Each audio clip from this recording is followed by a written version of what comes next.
Okay, चलिए show की शुरुआत करते हैं। और क्या ही बोले, Veeru Shreya, good afternoon. Market एक ऐसी पेनफुल सिचुएशन में इस समय कि अब थोड़ा सा मुझे लग रहा है कि शायद सिंपैथी का टाइम आ गया है। और आज मैं एक चीज़ कहूँगा कि आज बाज़ार ने लिटरली खून के आंसू निकाले हैं लोगों के। जिस तरीके से आज बाज़ार गिरा है, और आज की गिरावट जो है वो कमर तोड़ने वाली गिरावट है। ठीक है, हमने पहले भी काफ़ी गिरावटें देखी हैं, और इस बार मार्केट जिस तरीके से अच्छी न्यूज़ के बाद गिरा, उसने एक चीज़ क्लियर कर दी है कि इस मार्केट में अब कुछ, ये एक कंप्लीट बेयर मार्केट है। ये अब एक गार्डन वैरायटी करेक्शन नहीं रह गई है अब ये। और अब तो बड़े लोगों की भी हिम्मत टूट रही है। अब तक तो खैर रिटेल की हिम्मत टूटी थी, बड़े लोगों की भी हिम्मत टूट रहे हैं। और निफ्टी और बैंक निफ्टी को देखकर आपको भले लग रहा हो कि काफ़ी गिरे हम, ये तो असली पेन बता भी नहीं रहे हैं। असली पेन तो आपको मिड कैप और स्मॉल कैप में दिख रही है, जहाँ पर मैं कुछ एनालिसिस कर रहा था। कई स्टॉक्स में, कई मिड कैप और स्मॉल कैप में 3 साल की रैली स्वाहा हो चुकी है। जी हाँ, पिछले 3 महीने की डिक्लाइन में 3 साल की रैली स्वाहा हो चुकी है। इस तरीके का आपने मार्केट में पेन देखा है। और अभी तो आज के सेशन में 1.5 घंटा और बाकी है, पता नहीं है उसमें क्या होगा। लेट्स सी आगे क्या होता है। Veeru Shreya, good afternoon. Good afternoon Anuj. मैं सूर्य से यही, अगर आप देखें, प्रार्थना करूंगा कि वो जो आह्वान दुर्योधन ने किया था कि हे भगवान सूर्य जल्दी अस्त हो जाओ, वो मैं भी करता हूँ अनुज। वो इमेज याद है ना? ये सूर्यास्त होता क्यों नहीं है, क्यों नहीं हो रहा है? ये सूर्यास्त क्यों नहीं हो रहा है, ये सूर्यास्त क्यों नहीं हो रहा है, ये आई थिंक हम अब तक तो इसको जब भी कभी कोई पार्टी होनी होती थी तब यूज़ करते थे ग्रुप्स में। लेकिन आज आई एम श्योर कि मार्केट वाले भी ये 100% यूज़ कर रहे होंगे। काफ़ी पेनफुल सेशन है। बिल्कुल पेन है श्रेया जी। ये जो मीम दिया है वीरू जी ने, सूर्यास्त कब होगा, बिल्कुल धैर्य एकदम जवाब दे रहा है। जिस तरीके से बिकवाली बाजार में लगातार 5वां ट्रेडिंग सेशन है देखने को मिल रही है। 10 लाख करोड़ साफ हो गए आज बाजार में। क्या करें सर, इस बाजार में क्या अप्रोच होगी, ऐसा हो क्यों रहा है? साथ ही आपने सुबह कहा था कि बाजार खुलते ही बेचना है, वैसे ही लग रहा है सर आप बेच के निकल जाएं। क्या करें इस बाजार में? देखिए श्रेया, फ्रैंकली बोलूँ ना, देखिए बेचने की कॉल जब सही होती है तब भी उतनी खुशी नहीं होती। जब खरीदने की कॉल सही होती है तो ज़्यादा खुशी होती है। एक चीज़ मैं क्लैरिफाई करना चाहता हूँ। एक मैंने जब व्यू लिया था बजट आने के बाद, उसमें एक व्यू ये लिया गया था कि मार्केट में अब एक डोमेस्टिक क्यू बहुत अच्छा है और शायद अब मार्केट चलेगा, प्रोवाइडेड रिसेंट लो बचे रहें और बजट डे लो बचे रहें। वो टूटा, उसके बाद मार्केट में डिक्लाइन आई। लेकिन बाज़ार में ये हो क्यों रहा है, सबसे इंपॉर्टेंट चीज़ ये है मेरे ख्याल से। और ये जो मैं आज 3-4 लोगों से बात की है, 3-4 HNI से बात की मैंने पर्सनली, उनसे पूछा कि हो क्या रहा है। जो चीज़ मुझे समझ में आ रही है ना, कि अब इस बाज़ार में HNIs, जो बड़े हाई नेटवर्थ इंडिविजुअल्स हैं, उनका मोह भंग हो रहा है इस मार्केट में। देखिए FIs पहले से नहीं थे इस मार्केट में। FIs तो बेच ही रहे थे, और FIs तो काफ़ी टाइम से बेच रहे थे। लेकिन अब बड़े HNIs लिस्टेड से अनलिस्टेड मार्केट में जा रहे हैं। जी, काफ़ी लोग हैं जो यहाँ पर एक मूव ले रहे हैं कि अपने लिस्टेड स्टॉक्स में या तो प्रॉफिट बुक करो, या फिर कोई काफ़ी स्टॉक में तभी भी काफ़ी प्रॉफिट होगा, या लॉस कट करो, जो भी करो, और मूव टू अनलिस्टेड मार्केट। क्योंकि अनलिस्टेड मार्केट में उनके पास अभी भी पोटेंशियल है, और स्टॉक्स, मतलब अनलिस्टेड स्टॉक्स में एटलीस्ट इस तरीके की वॉलेटिलिटी नहीं देखनी पड़ती डेली की जो पिटाई हो रही है उसमें। और काफ़ी HNIs ने अब शेयर्स बेचने शुरू करें। आई थिंक आप प्रोफाइल ऑफ शेयर्स देखिए, जिस तरीके से कुछ स्टॉक्स गिरे हैं पिछले 3-4 दिन में, ये वही स्टॉक्स हैं जिनमें पिछले 2-3 साल में HNIs ने काफ़ी पैसा बनाया है। और लॉक स्टॉक एंड बैरल उन स्टॉक्स को बेचा जा रहा है। अब उनमें कुछ फार्मा स्टॉक्स हैं, कुछ मार्केट पार्टिसिपेंट स्टॉक्स हैं, कुछ इंटरमीडिएट स्टॉक्स हैं। मैं एग्जैक्टली स्पेसिफिक नामों में नहीं जाना चाहता हूँ, लेकिन वो काफ़ी बिके हैं। रिटेल का कॉन्फिडेंस तो पहले से ही लो था श्रेया, तो वहाँ पर तो खैर ये मूव आई थिंक सरप्राइजिंग शायद आपके लिए नहीं होना चाहिए। अब आपने पूछा एक और सवाल कि अब करना क्या है यहाँ पर निफ्टी और बैंक निफ्टी में। देखिए निफ्टी पर आज सुबह की मेरी अप्रोच थी कि खुलते ही बेचें, क्योंकि जहाँ पर भी वो हल्का सा गैप अप फेल होना था वहीं पे बेचें। और वो सुबह 9:15 पे ही हो गया। उसके बाद से मार्केट ने वन वे डाउनसाइड दिखाई। और जब मार्केट का टेक्सचर क्लियर हो ना, तब आप हथौड़ा मार के उस पर काम करें। तब ये मत सोचें कि नहीं मार्केट ऑलरेडी इतना गिर चुका है, अब मैं क्यों बेचूं। कल जिस तरीके से 20 डेमा ब्रेक हुआ था, कल उसकी अहमियत समझ में आ गई थी। कल सुबह हमने एक मेक और ब्रेक लेवल की बात की थी, वो ब्रेक हुआ। उसके बाद से मार्केट ने क्लियर कर दिया था कि आपको अब शॉर्ट करना है और गिरावट बढ़ने वाली है। ये मेक और ब्रेक जोन के बाद क्लोजिंग काफ़ी ख़राब थी। अब 22,800 के टूटने की संभावना काफ़ी ज़्यादा है। इनफैक्ट 23, इसको रिफ्रेश करिए, लो जो है 23,021 नहीं है, अब तो 23,002 पर हम आ गए। ये 23,000 ब्रेक होने की तैयारी हो रही है। 23,000 किसी भी वक्त 23,000 इस समय निफ्टी पर ब्रीच हो सकता है। 23,000.3 आज का लो है 23,000.3। कभी भी इस समय तैयारी हो रही है कि आप इसको तोड़ देंगे, और अगर 22,000 तोड़ दिया इनफैक्ट आपने शायद, रिफ्रेश करिए एक बार जरा इसको चार्ट को। नहीं अभी नहीं टूटा है 23,000, तो इसको थोड़ा सा जल्दबाजी ना करें, जब हो जाए तभी करें। अभी 23,000.3 है, तो इसके लिए तो 22,800 के टूटने की संभावना काफ़ी बड़ी है। सुबह जो मैंने चार्ट दिखाया था ना, अगर आप उस चार्ट को देखेंगे तो अगली लाइन सीधा 22,800 तक आएगी। बैंक निफ्टी की जहाँ तक बात है, बैंक निफ्टी पर अब 48,500 और 48,000 आई थिंक यहाँ तक के रास्ते ओपन हुए हैं, और FIs की सेलिंग लौटी है, तो ऑब्वियसली वो काफ़ी सबसे ज़्यादा इम्पैक्ट बड़े बैंकों पर आता है, बड़े प्राइवेट बैंकों पर, तो उन पर काफ़ी ज़्यादा इम्पैक्ट आ रहा है। वीरू के पास चलते हैं और जानते हैं कि स्टॉक स्पेसिफिक एक्शन क्या है इस समय। वीरू। बिल्कुल अनुज, टफ है, और शायद अभी भी अनुज इंडेक्स वो पेन दिखा नहीं रहा है जो स्टॉक फ्यूचर्स में है या फिर स्टॉक्स में है। अनुज आपकी स्क्रीन पे रखूंगा मैं यहाँ पे, जहाँ पे आज इस वक्त सबसे बड़ी शॉर्टिंग हुई है। एक दो स्टॉक्स लेके आता हूँ, और मैं इनका जिक्र क्यों कर रहा हूँ, थोड़ा सोचने वाली बात है ये। बहुत सारे स्टॉक्स अब 200 डेमा से भी करीब 100-150 रुपए, यानी फॉर इंस्टेंस 15-20% नीचे है, लेकिन बाजार आज कहाँ फोकस कर रहा है, जहाँ पे 200 डेमा अभी भी बचा हुआ है। लुक एट MCX 5491 डे लो पे, रेंज लो पर, और ये 20 जनवरी से लेकर अब तक की सबसे लोवेस्ट ट्रैजेक्टरी पे आके ट्रेड कर रहा है। 26,000 शेयर, यानी 2%, 2.25% बिल्डअप, ह्यूज शॉर्टिंग। मेरे ख्याल से इसमें क्लोजिंग में थोड़ा सा और डिजास्टर्स मूव देखने को मिल सकता है। फिर आप लेके आइए KPIT टेक्नोलॉजीज, IT स्पेस में यहाँ पे काफी सब्सटेंशियल शॉर्टिंग, 1363 डे लो पे आके ट्रेड करता हुआ। एक वीक स्ट्रक्चर था, पुल बैक मोड में आया, और 200 डेमा से आज रिवर्सल। उसके बाद एक स्टॉक और रखूंगा आपकी स्क्रीन पे, सुबह भी इसका जिक्र मैंने किया था, जोमेटो। स्विगी की हम डिस्कशन कर रहे थे अनुज यहाँ पर मैं सुबह सुबह, और अब जोमेटो करीब 215.50 पे डे लो पर। आप जरा जोमेटो की शॉर्टिंग देखिए, 66 लाख शेयर, 66 लाख शेयर का addition on the short side. तो पेन है अनुज, मेरे ख्याल से बहुत सारे स्टॉक्स में है, लेकिन यहाँ पे सिर्फ मैं 3 रखूंगा। बट अनुज आप देखिए, वो एक बात जो हम रोज करते थे कि इक्विटी का पेन जब स्प्रेड होता है तो वो रियल एस्टेट पे छाता है, वो मंडरा रहा था। बट जिस तरीके से लोढ़ा को देखिए आप, जिस तरीके से गोदरेज प्रॉपर्टीज को देखिए आप, DLF को देखिए, कंप्लीट साइंस के वो जो आप HNIs का जिक्र कर रहे थे, वो फैक्टर अब यहाँ पे हावी होता हुआ अनुज।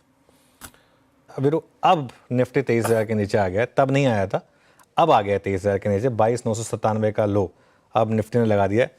देखिए, ये सब कोलैटरल डैमेज है वीरू, ये सब होगा, और मार्केट में से पैसा निकल के रियल एस्टेट में जाता है, ये एक कॉमन थ्योरी है, और वही हो रहा है। अच्छा, मार्केट में इसमें एक और चीज़ इस समय हो रही है। एक बार आपने सिंस जोमेटो की बात की थी, एक बार स्विगी का इंट्राडे चार्ट देखते हैं हम। अच्छा, एक चीज़ जो मुझे अब थोड़ी सी इंटरेस्टिंग लग रही है ना, अब देखिए आज सुबह एक इनिशिएटिंग कवरेज आई थी, मैंने कवर नहीं की उस रिपोर्ट को, गैप अप हुआ, उसके बाद ये स्टॉक कोलैप्स हो गया, और ये होगा अभी मार्केट में। काफ़ी आपको केयरफुल रहना है, चाहे बड़े से बड़ा ब्रोकर कोई भी रिपोर्ट लेके आ जाए। मिड और स्मॉल कैप में बहुत केयरफुल रहना है। मिड और स्मॉल कैप में तो मैं पॉजिटिव भी नहीं हुआ था, इवन जब रैली हुई थी तब भी मैं पॉजिटिव नहीं हुआ था, और ये मेरा व्यू था कि इवन पोस्ट बजट जो रैली थी उसमें कि निकलिए, मिड कैप और स्मॉल कैप में से निकलिए। यहाँ पर बहुत पेन है, क्योंकि यहाँ पर आपको कई स्टॉक्स में एग्जिट नहीं मिलेगी, और मैं अभी भी ये बात कह रहा हूँ। अब रियल एस्टेट सिर्फ एक उस स्पेस को रिप्रेजेंट करता है, ऐसी कई पॉकेट्स हैं जहाँ पर मुझे लग रहा है कि मार्केट में डिक्लाइन रहेगी, और ये इसमें सिर्फ ये वाला फैक्टर नहीं है कि स्टॉक मार्केट का पैसा इसमें जाता है, ये एक हाई बीटा सेक्टर भी है, इसके लिए भी फ़र्क पड़ता है। जो जब मार्केट चलता है तो रियल एस्टेट ज़्यादा चलता है, जब मार्केट गिरता है तो रियल एस्टेट ज़्यादा गिरता है। ऐसा हमने कई PSU शेयरों के साथ भी देखा है, रियल एस्टेट के साथ भी अमूमन ऐसा ही होता है, तो ये एक फैक्टर हो सकता है। लेकिन अब श्रेया के पास चलते हैं और आज के ट्रेंडिंग स्टॉक्स और कार्यक्रम में आगे बढ़ते हैं। फिर श्रेया। जी सर, ट्रेंडिंग स्टॉक्स से, लेकिन उससे पहले सर 23,000 के है नीचे निफ्टी, बहुत काफ़ी पैनिक होगा रिटेल में, करना क्या चाहिए अब रिटेल को? हवन करना चाहिए, और क्या करें अब इस समय मार्केट पूजा में। पाठ शुरू करें आप। नहीं देखिए श्रेया, जोक्स असाइड बहुत पेन है मार्केट में। मैं एक बार फिर एक चीज़ कह रहा हूँ, क्योंकि हम अनफॉर्चुनेटली हम जो भी कहते हैं वो डॉक्यूमेंटेड होता है, इसके लिए बहुत इजी होता है लोगों के लिए कुछ एक 15 सेकंड का या 20 सेकंड की क्लिप को क्लिंग ऑन करना और बोलना कि आपने तो ये कहा था, लेकिन कुछ और भी कहा था, वो भी आई थिंक सुनना ज़रूरी होता है। देखिए, रिटेल के पास 2 ऑप्शन है, या तो आप सब कुछ समेट कर साइड पे बैठ जाएं और कहें कि अब मैं ये मार्केट कंप्लीट, मुझे साइन दिख जाएगा कि बॉटम बन गया और मार्केट अब रिकवर हो रहा है, उसके बाद अगर मेरी हिम्मत होगी भले ही मैं 1000 पॉइंट ऊपर लूँ मैं तब लूँगा। या रिटेल एक काम ये कर सकता है कि अब यहाँ से लेके अगले 1000-1500 पॉइंट अगर निफ्टी और गिरता है तो उस बीच में जो आपके अच्छे, और मैं बार बार कह रहा हूँ, अच्छे लार्ज क्वालिटी के स्टॉक्स, लार्ज कैप स्टॉक्स, उनमें अपने आप को लिमिटेड रखें। निफ्टी ETF और बैंक निफ्टी ETF उनमें अपने आप को लिमिटेड रखें। अगर उनमें आप धीरे धीरे हर डिप में स्लोली अगर आप चाहें तो डिप्लॉय कर सकते हैं पैसा, क्योंकि इस मार्केट में डाउन साइड कहाँ तक है और अपसाइड कहाँ तक है ये देखना है। डाउन साइड कहाँ तक है, 23,000 का 22,000, 21,000, चलिए 20,000, कहीं ना कहीं तो आके रुकेगा ये। उसके बाद लेकिन जब हमारे देश की इकोनॉमी है, जो हमारे देश की अर्निंग्स पोटेंशियल है, वो जब आगे जाके बढ़ेंगी तो ये मार्केट ना सिर्फ ऑल टाइम हाई निकालेगा, उससे भी कहीं आगे जाएगा। अगेन मैं इसलिए कह रहा हूँ कि हमने तो सारे फेजेस देखे हैं, लेकिन ये जो कोविड के बाद का पैसा आया ना, उसने शायद इस तरीके की फॉल देखी नहीं है, तो इसके लिए वो ज़्यादा घबरा रहा है। घबराना भी चाहिए जब मार्केट इस तरीके से गिरे तो बिल्कुल, लेकिन अब ये कॉल ना इंडिविजुअल को लेनी है। इसमें आई थिंक बहुत ज़्यादा beyond a point hand holding भी किसी के लिए पॉसिबल नहीं है। ये कॉल एक इंडिविजुअल की है, वो उस इंडिविजुअल को ही लेनी होगी। ठीक है सर, अब चलते हैं और ट्रेंडिंग स्टॉक्स पे एक बार नजर डालते हैं। जिस तरीके से बाजार में बिकवाली लगातार 5वें ट्रेडिंग सेशन में देखने को मिल रही है, शुरुआत मंदी के स्टॉक्स के साथ ही होगी और इनफैक्ट चढ़ने वाले स्टॉक्स बहुत कम ही होंगे। देखिए आयशर मोटर्स गिरकर कारोबार कर रहा है, 6.5% का डेंट इस पे। अपोलो हॉस्पिटल 6% से ज़्यादा गिरकर कारोबार कर रहा है। श्रीराम फाइनेंस भी बिकवाली हावी इस पे 4.5% से ज़्यादा टूटा। पावर ग्रिड भी 3% टूटकर कारोबार कर रहा है। पीवी फिनटेक देखिए 8.5% का तगड़ा डेंट इस पर्टिकुलर काउंटर पे पड़ा है। केईआई इंडस्ट्रीज 7.5%, इनफैक्ट 7.25% तक ये लुढ़क चुका है। बीएससी लिमिटेड में मुनाफा वसूली 7.5% से ज़्यादा है। और यहाँ पे देखिए स्कॉट्स कुबोटा 6% गिरकर कारोबार कर रहा है। लेकिन कुछ स्टॉक्स जहाँ पे थोड़ी तेज़ी देखने को मिल रही है। देखिए ग्रासिम के नतीजे उतने वाव नहीं थे, लेकिन ब्रोकरेजेस बुलिश और यहाँ पे 1% करीब तेज़ी हमें दिख रही है। अडानी एंटरप्राइजेस सुबह से ही तेज़ है आज के सत्र में, और ये 1% के करीब यहाँ पे भी खरीदारी। सन टीवी भी उछलकर कामकाज कर रहा है 1% से ज़्यादा, और ऑयल इंडिया 0.5% से ज़्यादा उछलकर फिलहाल कारोबार कर रहा है। तो ये मात्र कुछ स्टॉक्स जहाँ पे तेज़ी देखने को मिल रही है। चलिए अब पैनल से आपको मिलवाते हैं। कमाई का अड्डा में हमारे साथ दमदार पैनल जुड़ा हुआ है। फंडामेंटल राय देने के लिए हमारे साथ मार्केट स्मिथ इंडिया के मयूरेश जोशी जुड़े हुए हैं। टेक्निकल कॉल्स लेंगे हम प्रकाश गावर से, मानस जायसवाल, अमित सेठ, रचना वैद्य, सोनी पटनायक और जतिन गेड़िया जी से। 2:20 पर लता जी बताएंगी रुपए में रिकवरी क्या है संकेत। 2:25 पर मिताली बताएंगे कैपिटल मार्केट से जुड़े शेयर क्यों फिसले। 2:35 पर मंगलम बताएंगे आपको जुबिलेंट फूड्स के नतीजों का अनुमान कैसा रह सकता है। कंचन बताएंगी भारत फोर्ज के नतीजों का अनुमान। साथ ही दीपाली बताएंगे अशोक लीलैंड के नतीजों का अनुमान, और मिताली से जानेंगे कैसे रह सकते हैं सीमेंस के नतीजे। 2:45 पर यतिन बताएंगे MSCI में किन शेयरों की होगी एंट्री और कौन से हो सकते हैं बाहर। 2:50 पर मार्केट बिग वॉइस में हमारे साथ होंगे मार्केट एक्सपर्ट आनंद टंडन जी। 3:05 पर यतिन बताएंगे डीलिंग रूम में किन शेयरों पर है फोकस। 3:10 पर अनुसर से लेंगे कल के लिए स्ट्रैटेजी। साथ ही 3:15 पर लेंगे BTST STBT कॉल्स।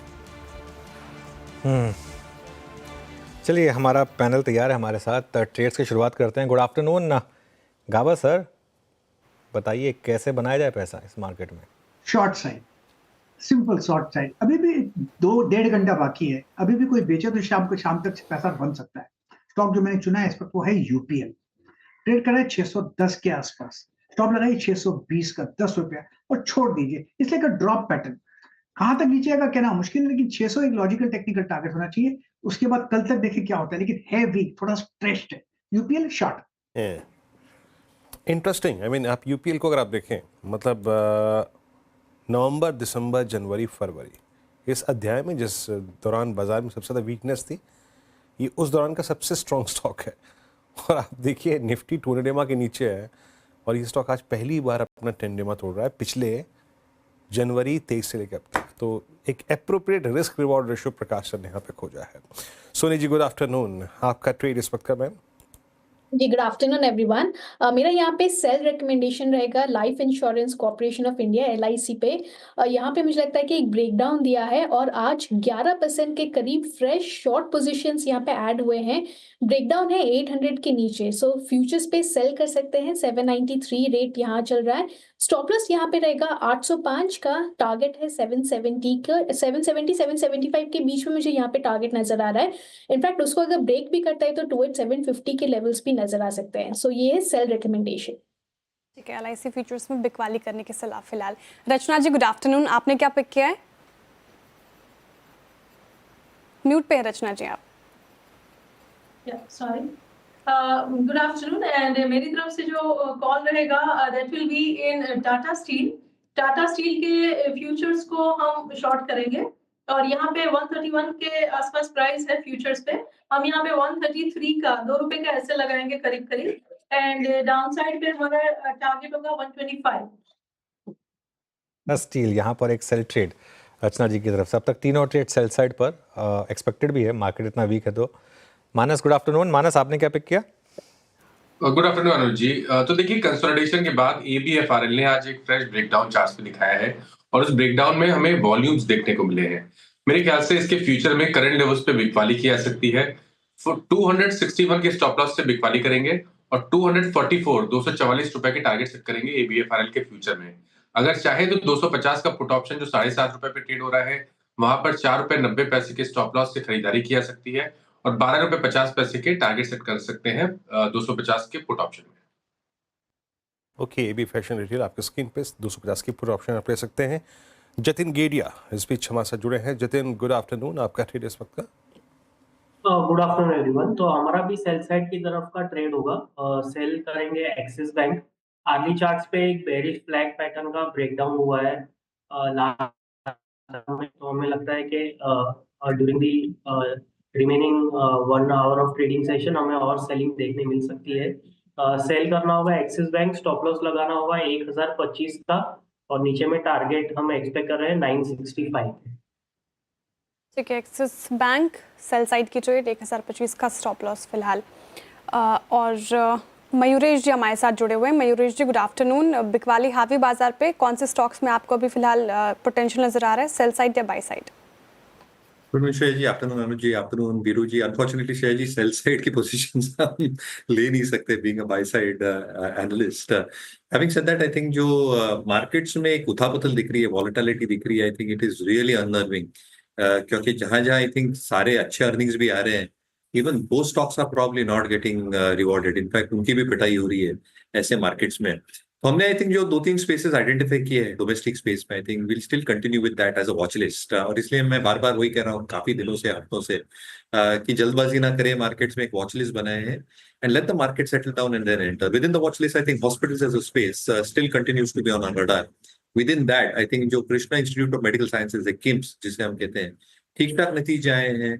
एक्सपेक्टेशन जो है कि जो बेड साइज है वो ठीक ठाक बढ़नी चाहिए गोइंग फॉरवर्ड।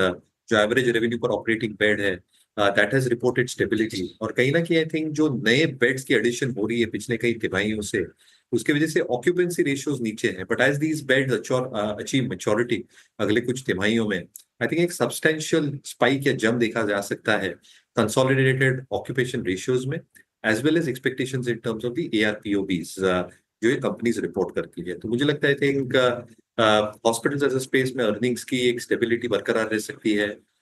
एग्रोकेमिकल्स में बरकरार रह सकती है, because select agrochemical space can do well with expectations of good rabi season, जो ला नीना कंडीशंस है, good kharif season to come and the next rabi season as well, and selectively again in terms of a few spaces as far as specialty chemicals is concerned. But hospitals as a space, मुझे लगता है थोड़ा यहाँ से ठीक ठाक प्रदर्शन करना चाहिए। ओके, हॉस्पिटल्स में ठीक ठाक प्रदर्शन आ सकता है। चलिए कुछ और स्टॉक्स देखते हैं। पीबी फिनटेक अब F&O का टॉप लूजर है, करीब करीब 7.5% नीचे इस समय ये स्टॉक। ध्यान रखिएगा, ये एक ऐसा स्टॉक है जिसने पिछले 3 साल में शानदार रिटर्न जनरेट करके दिए हैं। मार्केट में अब प्रॉफिट वहाँ पर भी लोग बुक कर रहे हैं। इसका चार्ट दिखा दीजिए लंबे समय का। क्लियरली जहाँ पर प्रॉफिट है वहाँ पर लोग प्रॉफिट बुकिंग कर रहे हैं। ये देखिए 3 साल का चार्ट है, अभी भी करीब 95% के गेंस हैं। लेकिन 2200 से 1500 तक स्टॉक आया है, तो करेक्शन तो आई है यहाँ भी 30% से ज़्यादा की पिछले कुछ दिनों में। BSE का स्टॉक लेकर आइए। BSE का स्टॉक और पिछले क्वार्टर की अर्निंग्स, जो पीक अर्निंग्स थी, बात हुई थी वहाँ पर। इनफैक्ट इसका 6 महीने का चार्ट देखिए BSE का। जी बिल्कुल, तो 6000 के टॉप से अब 5200 तक का ये स्टॉक आया है। और BSE अकेला नहीं है, कई ऐसे स्टॉक्स हैं जहाँ पर जो कैपिटल मार्केट से रिलेटेड है वहाँ गिरावट है। डिटेल्स के लिए मिताली के पास चलते हैं। Mitali, good afternoon. आफ्टरनून। तो सर कैपिटल मार्केट कंपनीज में भारी गिरावट देखने को मिली है। असल में जो सेबी के एफएनओ नॉर्म्स आए थे, लागू हुए थे, वो 20 नवंबर 2024 से। एक्चुअली वो स्पेकुलेटिव ट्रेडिंग को कम करने के लिए किए गए थे। रूल्स में शामिल थे एक एक्सचेंज पर सिर्फ एक ही वीकली एक्सपायरी, साथ ही एक्सपायरी के दिन जो हायर मार्जिन रिक्वायरमेंट्स और लॉट साइज बढ़ने से यहाँ पे छोटे ट्रेडर्स के लिए ट्रेडिंग काफ़ी एक्सपेंसिव हो गई और वॉल्यूम में भी हमें काफ़ी गिरावट देखने को मिली। कुछ 4 स्टॉक्स के नाम लूँगी जिनकी 52 वीक हाई से काफ़ी हमें यहाँ पे प्राइस में वेरिएशन देखने को मिला है। CDSL की सबसे पहले बात करूँ तो 37% अपने 52 वीक हाई से ये लो पे चल रहा है। अभी एंजल वन भी 36% लुढ़क गया है। कैम्स की बात करें तो 36% और BSE भी 14% लुढ़क गया है अपने 52 वीक हाई से। वैल्यूएशंस की बात करें तो वैल्यूएशंस में भी हमें काफ़ी डीग्रोथ देखने को मिली है। CDSL जो 76 टाइम्स के PE पे था अपने हाईएस्ट से, अभी 47 टाइम्स के PE पे ट्रेड करता नजर आ रहा है। एंजल वन में भी 31 से 15x की पी रेशो की बात यहाँ पे देख सकते हैं। कैम्स में भी 64 टाइम्स से 39 टाइम्स पर अभी ये स्टॉक ट्रेड कर रहा है। BSE में की बात करें तो 107 टाइम्स का इसका जो पी था हाईएस्ट वैल्यूएशन पे, अभी सिर्फ 81.5 टाइम्स ही रह गया है। दरअसल जो क्वार्टर एंड क्वार्टर इन चारों कंपनीज के नतीजे थे उसमें हमें रेवेन्यू और प्रॉफिट में काफ़ी गिरावट देखने को मिली। CDSL की बात करें तो रेवेन्यू में 14%, मुनाफा भी 20% से गिरा। एंजल वन भी 14% रेवेन्यू और 34% का यहाँ पे पैट में डिक्लाइन देखने को मिला। BSE की अगर बात करूँ तो प्रॉफिट में हमें 37% का डिक्लाइन देखने को मिला। तो जो सेबी के नॉर्म्स थे उसके कारण वॉल्यूम्स काफ़ी गिर गई डेरिवेटिव्स की, जिसके चलते यहाँ पे हमें रेवेन्यू और पैट में गिरावट देखने को मिली। BSE की अगर मैं ट्रेडिंग बिजनेस मेट्रिक्स की बात करूँ तो जो इनका डेरिवेटिव का कारोबार है क्वार्टर 2 में जहाँ 153 लाख करोड़ के आसपास था, वो कम होके इस क्वार्टर में सिर्फ 128 लाख करोड़ ही रह गया, यानी कि 16% की यहाँ पे गिरावट देखने को मिली। CDSL की मैं बात करूँ बिजनेस मेट्रिक्स की, तो जो नए डीमैट अकाउंट्स क्वार्टर 2 में 118 लाख के आसपास खुले थे, वो अभी सिर्फ 92 लाख ही देखने को मिले। यहाँ पे 22% की गिरावट आई। साथ ही ट्रांजैक्शन चार्जेस जो कलेक्ट करती है इनके इनकम के रूप में, वहाँ पे भी हमें 29% क्वार्टर एंड क्वार्टर डिक्लाइन देखने को मिला। तो सेबी के नॉर्म्स जो ट्रेडिंग को कम करने के लिए, स्पेकुलेटिव ट्रेडिंग को कम करते के लिए सेबी लेकर आया था, लेकिन यहाँ पे जो कैपिटल मार्केट के स्टॉक्स हैं इनमें हमें काफ़ी इनके रेवेन्यू में डिक्लाइन देखने को मिला है। बिल्कुल मिताली, बहुत बहुत शुक्रिया। तो ये इस समय कैपिटल मार्केट प्लेयर्स के जो बड़े लॉसेस, और यू नो व्हाट, मैं इसमें एक और चीज़ जोड़ूँ। इस बार बजट में जो एक एस्टिमेट लिया गया ना कि STT से इतना पैसा मिलेगा, क्योंकि आपने पिछली बार जितना बजट किया था उससे कहीं ज़्यादा बना, तो इस बार आपने उस हिसाब से एक्स्ट्रापोलेट कर लिया। ये स्टॉक मार्केट में ना एक्स्ट्रापोलेशन सबसे ज़्यादा वो होती है, क्या बोला, बड़ी गलती होती है। बहुत लोग एक्स्ट्रापोलेट करते हैं। अब देखिए जैसे कई रील चलती है ना कि मैं यहाँ पे इतना पैसा डालूंगा तो 7 साल बाद इतना हो जाएगा, 14 साल बाद इतना हो जाएगा, 21 साल बाद इतना हो जाएगा, 28 साल बाद इतना हो जाएगा, उसके बाद मैं एक मालदीव्स में विला लेके सेटल हो जाऊंगा। वो सपनों में ही कर सकते हैं आप। हकीकत में इस तरीके से मतलब थोड़ा सा टफ होता है, क्योंकि उसमें बीच बीच में जब इस तरीके के फेजेस आएंगे ना, तब आप क्या करेंगे, ये एक्सेल नहीं बताती है आपको, है ना वीरू? एक्सेल में ये नहीं पता चलेगा कि ये बीच बीच में ये भी आएगा मार्केट में जिस तरीके से मार्केट चलता है। हाँ वीरू? अभी मालदीव्स की विला की छोड़िए, अभी 2 BHK के हालात नहीं है ना। अभी तो 2 BHK के हालात नहीं है। बिल्कुल, पेन बहुत है, वाकई पेन है, और ये आई थिंक क्लियरली सब में रिफ्लेक्टेड है, चाहे BSE हो, CDSL हो, किसी में भी, सब में रिफ्लेक्टेड है। आपने वो बात कर दी सर, मेरे टीचर कहते थे मुंगेरी लाल के हसीन सपने, हालांकि मैंने देखा नहीं है वो लेकिन उसकी बात वैसी ही लग रही है। खैर BSE पे एक फंडामेंटली राय लेते हैं। मयूरेश जी, BSE का स्टॉक देखिए, कैसा लग रहा है अभी फिलहाल आपको? नहीं, अच्छी खासी चाल हो चुकी थी। सो आई थिंक जो एक अभी रिएक्शन देखने मिल गया है for a combination of factors, जो आपके एनालिस्ट ने कहा, I think that is probably playing out. Obviously जो एक वैल्यूएशन डिफरेंशियल मिल रहा था, बिकॉज NSE की लिस्टिंग डिले होती जा रही थी, and because BSE was the only listed space as a proxy to exchange platform as far as equity trading is concerned, and annuity payments as well as far as new listings are concerned. I think एक premium सा valuation उसको मिल रहा था, and obviously there was a valuation gap in terms of जो NSE की prices quote होती है of market और जो BSE की प्राइसिंग चल रही थी। बट कहीं ना कहीं आई थिंक ये सारे जो नियम बदलते जा रहे हैं, इसका क्या प्रभाव हो सकता है ट्रेडिंग वॉल्यूम्स पे? हमने ऑलरेडी देखा है कि F&O वॉल्यूम्स कम हो चुके हैं। एन्युटी बिजनेस पे इस पे क्या असर आ सकता है in terms of market mood, sentiments and the market positioning itself? ये सारी चीजें और अटकलें शायद नंबर्स को थोड़ा सॉफ्ट रह सकती है even as far as platforms are concerned. So I think story play out हो गई beautifully over the last few months, but valuations भी थोड़े stretch हो गए थे, moves भी उतनी ज्यादा हो गए थे. जैसे हम देखते हैं मार्केट विद इंडिया में लेट स्टेज बेसिस बना रही थी और एक क्लाइमैक्स टॉक्स जैसा फीलिंग आ रहा था जिसका करेक्शन आपको दिख रहा है. तो जल्दबाजी ना करें. I think you will get better levels possibly for please. बिल्कुल. वैसे काफ़ी सरप्राइजिंग है वीरू एक चीज़ श्रेया ने जो बोली कि मुंगेरी लाल के हसीन सपने उन्होंने नहीं देखी है, क्योंकि एक बिहारी होकर वो सीरीज़ ना देखना मेरे ख्याल से काफ़ी सरप्राइजिंग है. और हाँ, मैं वही सोच रहा था. हाँ वीरू, आपने देखी होगी 100%, है ना? हाँ, हमने तो देखी है. प्रकाश मैं श्रेया से पूछना, ये झाकी. श्रेया नदिया के पार देखी है कि नहीं देखी है? नहीं सर, ये भी नहीं देखी मैंने. अरे नहीं, भी छोड़ो, फिर रहने दो फिर. तो इसका ना उसकी ना एक बार उसकी स्पिन ऑफ सीरीज भी बनी थी जो इतनी अच्छी नहीं चली थी. आई थिंक मुंगेरी लाल के बाद नौरंगी लाल था, उसमें राजपाल यादव थे, इसमें रघुवीर यादव थे. रघुवीर यादव बहुत अच्छे एक्टर हैं. उसके बाद जो स्पिन ऑफ सीरीज थी उसमें शायद आई थिंक राजपाल यादव थे. वो नौरंगी लाल के हसीन सपने ऐसा कुछ था, मतलब मेरे ख्याल से. बट वो काफ़ी आइकॉनिक 52 एपिसोड थे. प्रकाश झा, आई थिंक प्रकाश झा की का मेरे ख्याल से पहला सबसे शानदार जो काम था वो वही था, मुंगेरी लाल के हसीन सपने. देखिएगा जरूर. वैसे जिन्होंने नहीं देखी है उन्होंने, वो जो दौर था ना वीरू, वो दौर बहुत अच्छा था. पता है टीवी सीरीज वगैरह का, आई थिंक टीवी की वैल्यू थी उस वक्त. हाँ, मनोहर श्याम जोशी ने लिखी थी. हाँ, मनोहर श्याम जोशी का लेखन था उसमें आई थिंक, और जिन्होंने स्वाभिमान भी लिखी थी जिसको महेश भट्ट ने डायरेक्ट किया था. तो वो जो 80s और 90s का दौर है ना, उसमें टीवी सीरीज़ में जिस तरीके के सीरियल्स आते थे, वो बुनियाद, नुक्कड़, हम लोग, वो मतलब वो तो खैर एक बहुत ही अलग स्वर्णिम युग था. बट ये जो 90s का युग था वो भी मतलब बहुत ज़्यादा ख़राब नहीं था. बहुत शानदार सीरीज आई थी. अब तो खाना ठंडा हो जाता है सर, और OTT हम सर्च करते रहते हैं कि क्या देखें. वहाँ तो पहले ऐसा था कि जो दिखा रहे वही देखना है. हाँ नहीं, वो तो है खैर. उस ज़माने में तो एक्चुअली ये होता था कि अगर आपसे मिस हो गया तो मिस हो गया, फिर कोई ऑप्शन नहीं है. ऐसा भी नहीं है कि आप मोबाइल पे या रिकॉर्डेड देख लेंगे. वो सुबह अगर रामायण मिस हो गई तो मिस हो गई, उसके बाद कोई चांस नहीं है. बहुत अमीर लोग जो होते थे वो रिकॉर्ड कर लेते थे, तो उनके यहाँ जाके आप देखते तो अलग बात है, वरना खैर जो मिस हो गई मिस हो गई. खैर एनीवे वीरू, लेकिन मिड कैप इंडेक्स देखिए 2000 पॉइंट गिरने की तैयारी कर रहा है आज एक ही दिन में.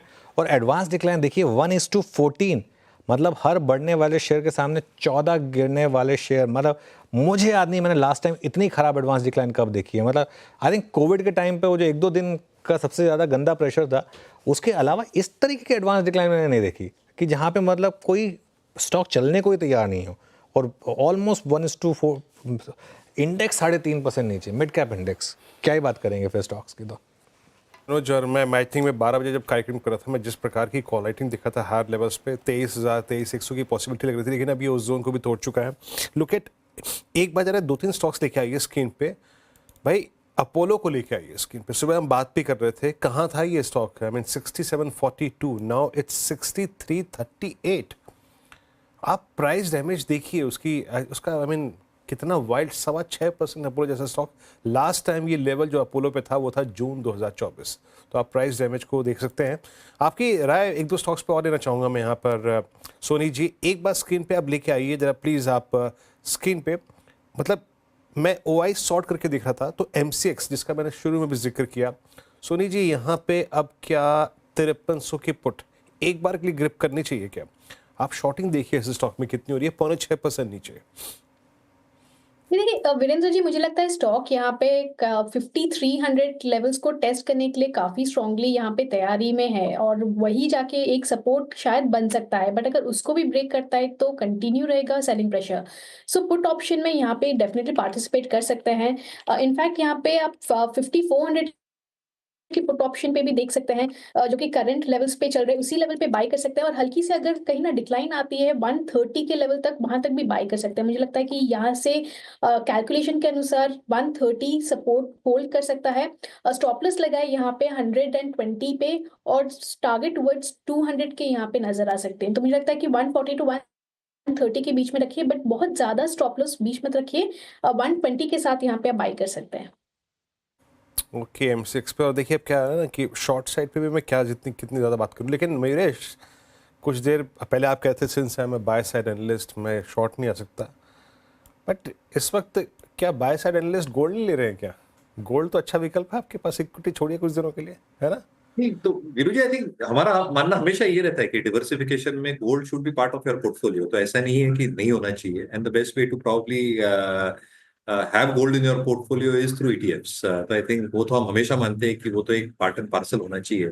बट ऑल्टरनेटिवली आप ये भी देख लीजिए कि आई थिंक जो गोल्ड फाइनेंसिंग कंपनीज है, ये पिछले तिमाही में फ्लेवर में आई थी दो वजह से। एक, I think gold prices moving higher, तो उनकी जो लोन टू वैल्यू थी उसमें एक अच्छा खासा, आई थिंक उनको एक गैप एक्सटेंड करके मिला था। तो जो एग्जिस्टिंग लोन्स थे उसमें एक अच्छा खासा बफर मिल गया था। तो I think if those people again came back for top up loans, उनके पास वो एडिशनल बफर ऑलरेडी बना हुआ था। So I think they had that margin of safety. दूसरा, आई थिंक जो मैक्रो टेलविंड है सॉवरेन बैंक्स ले रही है गोल्ड को, आज जो हम बोल रहे हैं कि as a hedge against inflation, inflation अभी भी स्टिकी लग रहा है, एंड ट्रम्प के पॉलिसीज के अनसर्टेनिटी में prices expected to stay elevated का मतलब ये होता है कि जो बैंक्स ने कर्व लाया था पर्सनल फाइनेंसिंग को लेके, पर्सनल लोन्स को लेके, अनसिक्योर्ड लेंडिंग को लेके, a large part of that pool was probably moving towards this in terms of pledge कर ले अपनी गोल्ड ऑर्नामेंट्स या jewellery and probably take loan against that, जिसके वजह से गाइडेंस अप भी हुआ था in terms of volume growth for Muthoot and मन्नपुरम।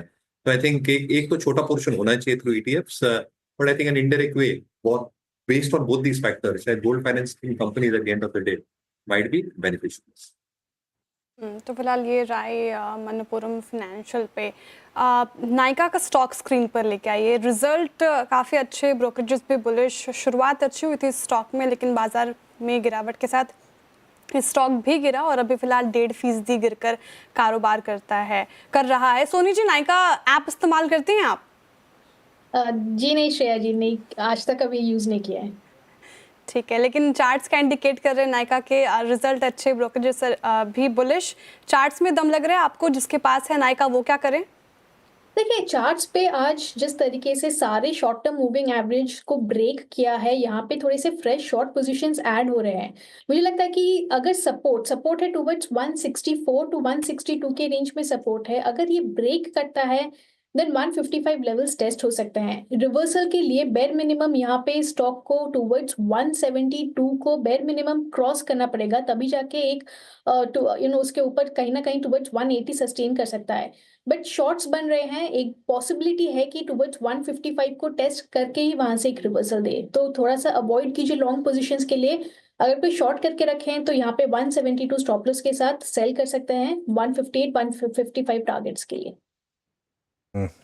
Okay, चलिए अमित सेठ भी जुड़े हैं हमारे साथ, एक ट्रेड लेते हैं उनसे। अमित जी, गुड आफ्टरनून, बताइए क्या ट्रेड लें इस मार्केट में? Afternoon Anuj ji, good afternoon Viren ji, Shreya ji and everybody on the panel.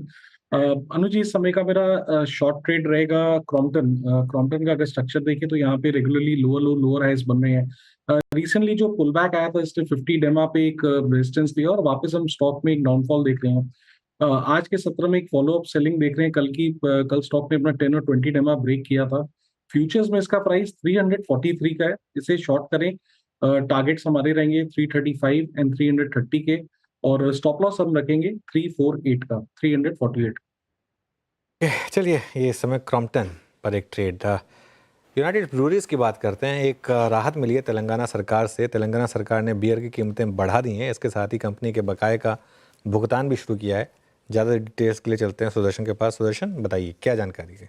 Good afternoon. सो आपको याद होगा कि 20 जनवरी को हमने रिपोर्ट किया था कि 30 से 40 दिन के अंदर तेलंगाना गवर्नमेंट 2 चीज़ अनाउंस कर सकती है। एक, प्राइस इंक्रीज, और दूसरा जो ड्यूज पेंडिंग है उसके बारे में, पेमेंट के बारे में अनाउंस कर सकती है। और वो चीज़ पुष्टि हो चुकी है। कल तेलंगाना गवर्नमेंट का एक ऑर्डर आया है। पहला ऑर्डर क्या कहती है कि 15% प्राइस इंक्रीज होगा बियर के प्राइस में। लेकिन उसमें जो सबसे इंपॉर्टेंट रीजन है, सिर्फ प्राइस जो नए प्रोडक्ट्स के लिए नहीं होंगे, मतलब वो जो भी स्टॉक में डिपो में ऑलरेडी हैं या ट्रांजिट में हैं, वो भी जो बिकेंगे वो इंक्रीज प्राइस पे बिकेंगे। प्राइस इनके 15% इंक्रीज के बाद बिकेंगे। लेकिन इससे भी इंपॉर्टेंट जो दूसरी खबर है वो है पेंडिंग ड्यूज का। आपको याद होगा कि यूबीएल का टोटल पेंडिंग ड्यूज जो तेलंगाना गवर्नमेंट के साथ है वो है 500 करोड़ रुपए का। और गवर्नमेंट का अनाउंसमेंट था कि 30 से 40 दिन में फर्स्ट इंस्टॉलमेंट, जो कि 12 से 13 इंस्टॉलमेंट में उनका प्लान है कि टोटल पेमेंट पे कर देंगे, टोटल इंस्टॉलमेंट खत्म हो जाएगा। उसका फर्स्ट इंस्टॉलमेंट 130 करोड़ का पेमेंट ऑलरेडी हो चुका है। और रिमेनिंग पेमेंट की बात है तो सोर्सेज बताते हैं कि वो भी जल्द ही हो जाएगा। दूसरा इंस्टॉलमेंट अगले 30 से 40 दिन में होने के आसार हैं। सो एक नहीं, 2 राहत की खबर है। पहला, प्राइस इंक्रीज और दूसरा जो ड्यू स्पेंडिंग था उसका भी फर्स्ट इंस्टॉलमेंट रिलीज हो चुका है। शुक्रिया सुदर्शन। तो यूनाइटेड ब्रूरीज थोड़ी यहाँ पर खुशी है तो इसके लिए कम गिरा है स्टॉक, वरना मार्केट इतना ज़्यादा गिरा है, उसमें सिर्फ 1% गिरा है। ये मयूरेश है क्या रेडार पर यूनाइटेड ब्रूरीज?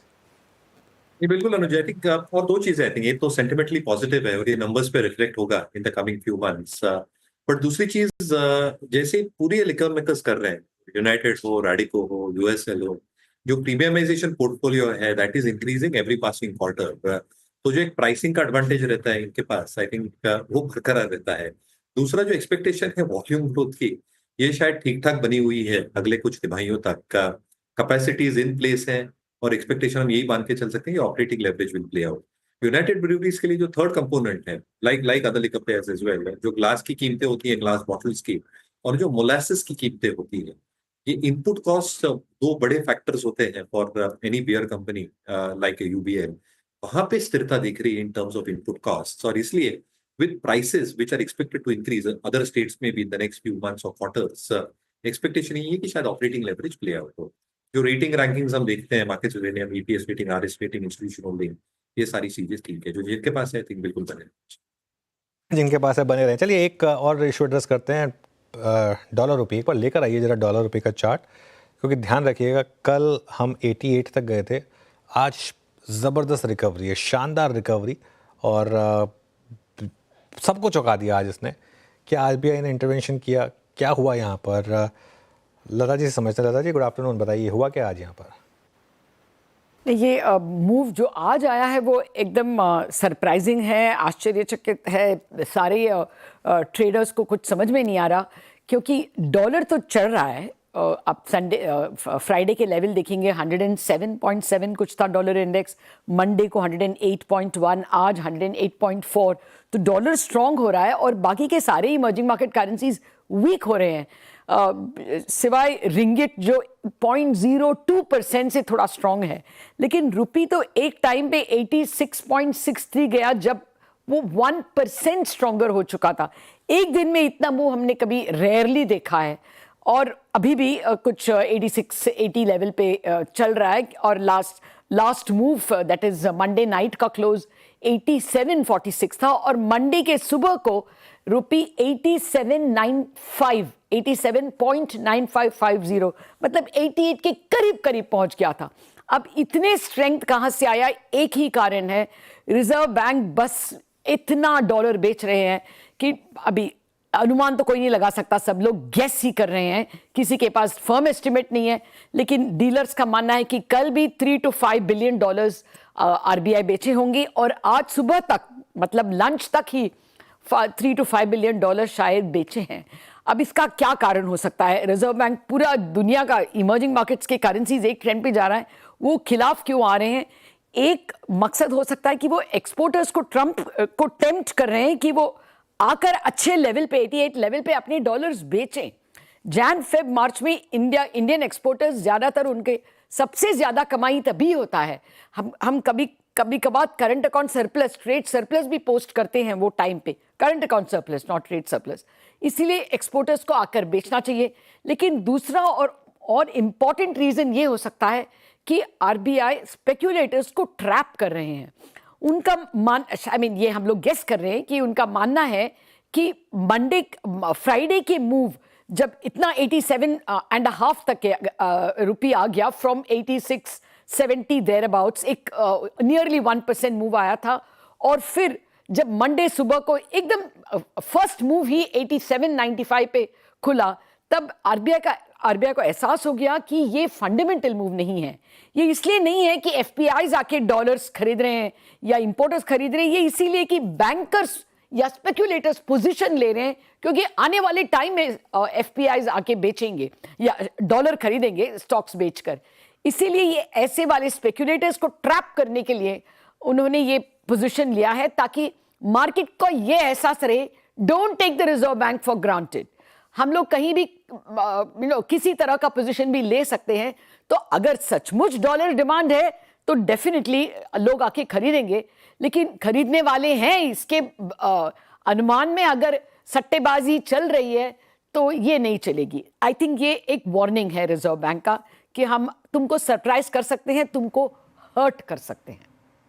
बिल्कुल, ये बात लता मैम ने बहुत महत्वपूर्ण कही, क्योंकि कल जब सुबह हमने वो फ्लैश पढ़ा था, 47 पैसे कमज़ोर खुलना completely I think short holders का कल वो ग्रिप था। और आरबीआई ने भले ही कितने फॉरेक्स रिजर्व अपने एग्जॉस्ट किए हों कल और आज में, लेकिन एक बात है कि शॉर्ट ट्रैप जो रुपी पे था वो ज़बरदस्त हुआ है यहाँ पर। बट रुपी का ये इंट्राडे रिकवरी टुवर्ड्स 86.79। अब क्योंकि मैं तर्कसंगत तरीके से इस पर बात कर सकता हूँ, एक ही चीज़, that's IT, Nifty IT is at day low और करीब 41,880 पे। अच्छा, एक डाइवर्जेंस था, याद रखिएगा, कल तक मिड कैप आईटी में ह्यूज सेलिंग थी और लार्ज कैप आईटी में फिर भी स्टेबिलिटी थी। For instance Infosys, HCL Technologies, Tech Mahindra and Wipro. But आपकी राय इस वक्त क्या होगी मानस, अगर निफ्टी आईटी में और मिड कैप आईटी में कोई शॉर्ट ग्रिप लेना हो, आपको क्या नजर आ रहा है सबसे पर्याप्त इस वक्त?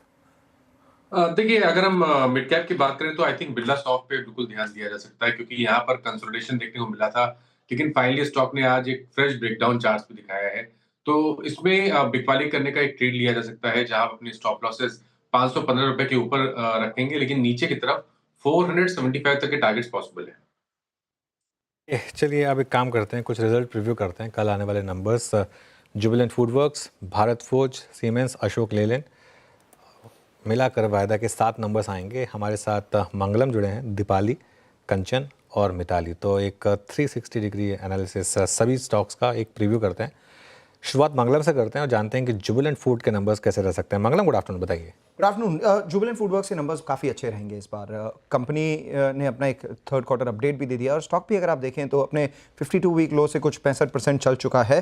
कंपनी ने अपने थर्ड क्वार्टर अपडेट में बताया था कि उनका जो कंसोलिडेटेड रेवेन्यू है वो 56% ग्रो हुआ है। पर ये याद रखिए, कंसोलिडेटेड रेवेन्यू में उनका जो डीपी यूरेशिया का एक्विजिशन था वो भी आता है, तो स्टैंड अलोन रेवेन्यू उस लिहाज से काफ़ी इंपॉर्टेंट है, वो भी 19% से बढ़ा है। और ये क्विक सर्विस रेस्टोरेंट्स में हमने देखा है एक छोटी सी रिकवरी आई है और उसमें सबसे बड़ा हाथ जुबिलेंट फूडवर्क्स का है। इंडिया का जो लाइक फॉर लाइक ग्रोथ है, जो पहले हम सेम स्टोर सेल्स ग्रोथ कहते थे, वो 12.5% है। काफ़ी क्वार्टर्स के बाद वो डबल डिजिट में आया है और कंपनी ने 60 नए डोमिनोज स्टोर्स खोले हैं इस क्वार्टर में। तो जब हमें रेवेन्यू मालूम है, कंसोलिडेटेड रेवेन्यू मालूम है और लाइक फॉर लाइक मालूम है, तो एनालिस्ट ने पोल किस चीज़ का बनाया? उन्होंने एबिटा और नेट प्रॉफिट का बनाया। एबिटा में हम देख रहे हैं कि 14% का इजाफा होगा, करीब 20% margin versus 21% same time last year, और प्रॉफिट 25% बढ़ेगा। कि क्या है इंपॉर्टेंट चीज़, क्या है जुबिलेंट फूडवर्क्स के लिए? लाइक फॉर लाइक ग्रोथ है, वो डाइन इन और डिलीवरी दोनों में कैसी है वो देखना ज़रूरी है। डिलीवरी तो बढ़ रही है, डाइन इन में क्या जो वीकनेस थी वो सस्टेन हुई या नहीं। दूसरा, ग्रॉस मार्जिन्स, उनके ग्रॉस मार्जिन्स कैसे हैं, क्योंकि उन्होंने कई सारे वैल्यू ऑफर्स दिए थे स्ट्रीट को, तो वो उनके एबिटा मार्जिन में थोड़ा सा इम्पैक्ट आएगा या नहीं आएगा। और तीसरा, हम जुबिलेंट फूडवर्क्स को अब तक डोमिनोज की वजह से जानते हैं, आगे जाके पॉपाइज में क्या ग्रोथ होगा, जो उनका चिकन सैंडविच बिजनेस है वो भी काफ़ी इंपॉर्टेंट है अगर उसे हम पूरी तरह देखें जुबिलेंट फूड को as a quick service restaurant platform. तो जुबिलेंट फूड्स के नतीजे अच्छे रह सकते हैं। जो देखने वाली बात होगी कि डाइनिंग में कमजोरी जो थी वो घटी है कि नहीं, साथ ही डिलीवरी बिजनेस का कैसे कर रहा है। चलिए अब दीपाली जी के पास चलते हैं। अशोक लेलैंड के नतीजे कैसे रह सकते हैं उनसे समझने की कोशिश करते हैं। ऑटो सेक्टर पे खास पकड़ रहती है इनकी। दीपाली जी बताइए।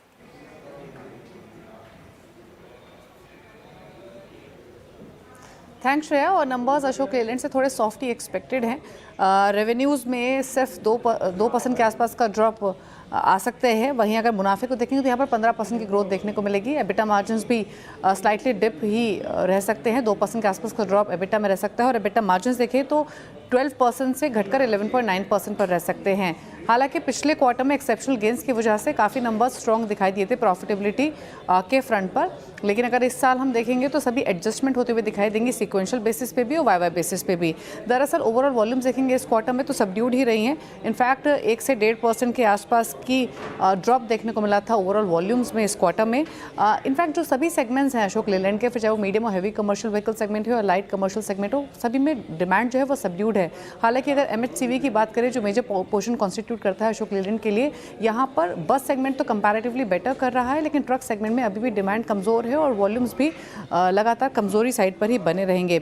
एबिटा मार्जिन्स की बात करें तो जो थोड़े स्टेबल मार्जिन्स दिखाई दे रहे हैं वाई बेसिस पे और सिक्वेंशियल बेसिस पे थोड़े से बेटर दिखाई दे रहे हैं, वो इसलिए क्योंकि स्टील प्राइसेस सॉफ्ट हुए थे, उसका फ़ायदा इनको मार्जिन फ्रंट पर मिला है। तो नंबर्स थोड़े से सॉफ्ट साइड पर ही रहेंगे, लेकिन कमेंट्री इंपॉर्टेंट रहेगी मैनेजमेंट की आगे के डिमांड आउटलुक को लेकर, स्पेशली एमएचसीवी एलसीवी सेगमेंट में डिमांड कैसे दिखाई दे रही है आगे, मार्केट शेयर कंपनी का एमएचसीवी सेगमेंट में किस तरीके का है, और साथ ही साथ एक्सपोर्ट मार्केट कैसा परफॉर्म कर रहे हैं कंपनी के, ये कुछ कमेंट्री इंपॉर्टेंट रहेगी, लेकिन नंबर्स थोड़े सॉफ्ट।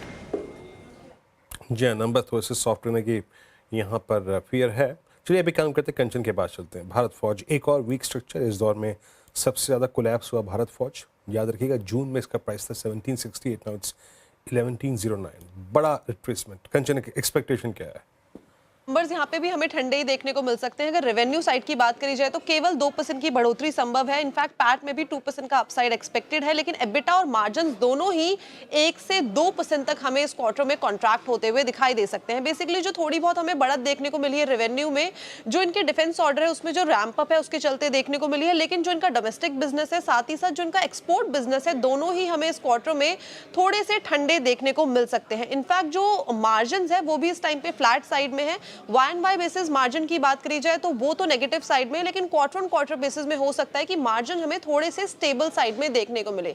अब आपको फोकस कहां पे रखना होगा इसके ऊपर एक बार बात कर लेते हैं। कंपनी की ऑर्डर बुक कैसी है, इस पे आपको रखना होगा खासा फोकस। टाइमलाइन कंपनी की तरफ से किस तरीके की आती है ऑर्डर कंप्लीटेशन को लेके, और सरकार की तरफ से और बाकी जगहों से कंपनी को किस तरीके के ऑर्डर्स, नए जो ऑर्डर्स हैं वो मिलते हैं, इस पे खासा फोकस रखना है। लेकिन ओवरऑल जो नंबर है वो इस टाइम पे हमें ठंडे ही देखने को मिलेंगे। नंबे ठंडे आ सकते हैं भारत फोर्ज के, ऑर्डर बुक पे खासी नजर रहेगी। चलिए ये बात हुई भारत फोर्ज की, अब चलते मिताली के पास। सीमेंस के नतीजे कैसे रह सकते हैं उनसे जानते, बताइए मिताली। तो यहाँ पे रेवेन्यू जो है वो अच्छा खासा, हमें 16% की यहाँ पे अपसाइड देखने को मिल सकती है सीमेंस में। साथ ही एबिटा में भी 29% की ग्रोथ स्ट्रीट ने एस्टिमेट किया है। एबिटा मार्जिन में 139 बेसिस पॉइंट्स की ग्रोथ देखने को मिल सकती है। 13.74% के आसपास आपको एबिटा मार्जिन नजर आ सकते हैं। साथ ही पैट में 24% की ग्रोथ के साथ 629 करोड़ के आंकड़े आपको देखने को मिल सकते हैं। कंपनी का जो रेवेन्यू ग्रोथ है वो स्पेसिफिकली इसके ऑर्डर बुक पोजिशन के कारण, जो इसकी स्ट्रॉन्ग ऑर्डर बुक पोजिशन है उसके चलते नजर आ सकता है। साथ ही जो मार्जिन में इंप्रूवमेंट है वो भी इसके जो मिक्स का चेंज हुआ है, साथ ही ऑपरेशनल लेवरेज के कारण हमें देखने को मिल सकता है कि मैट्रिक्स जो यहाँ पे ध्यान रखने लायक होंगे वो मार्जिन की ट्रेजेक्ट्री, साथ ही लोकोमोटिव ऑर्डर का एग्जीक्यूशन प्रोग्रेस, डिजिटल इंडस्ट्रीज का जो इसका सेगमेंट का डिमांड है, और गवर्नमेंट और प्राइवेट सेक्टर की डिमांड का आउटलुक, साथ ही एक्सपोर्ट के आउटलुक पर यहाँ पे खास आपको नजर रखनी चाहिए सीमेंस के लिए। ओके, सीमेंस के शुक्रिया मिताली। और सिमंस मुझे थोड़ा डाइसी विकेट पे नज़र यही आ रहा है, और जैसा अपोलो के साथ हुआ आज, एक पिक्चर ड्रॉ कर लेते हैं यहाँ पर। आपकी राय अमित जी ये बताइएगा, सिमंस का भाव आज जिस ट्रजेक्टरी पे है 5204, आपको याद होगा मेरे ख्याल से अप्रैल 2024 में लगभग 3 अप्रैल के आसपास यही इसका मिड पॉइंट था, जहाँ से एक बड़ी तेज़ी शुरू हुई। उसके बाद ये स्टॉक ऑलमोस्ट 8050 तक गया।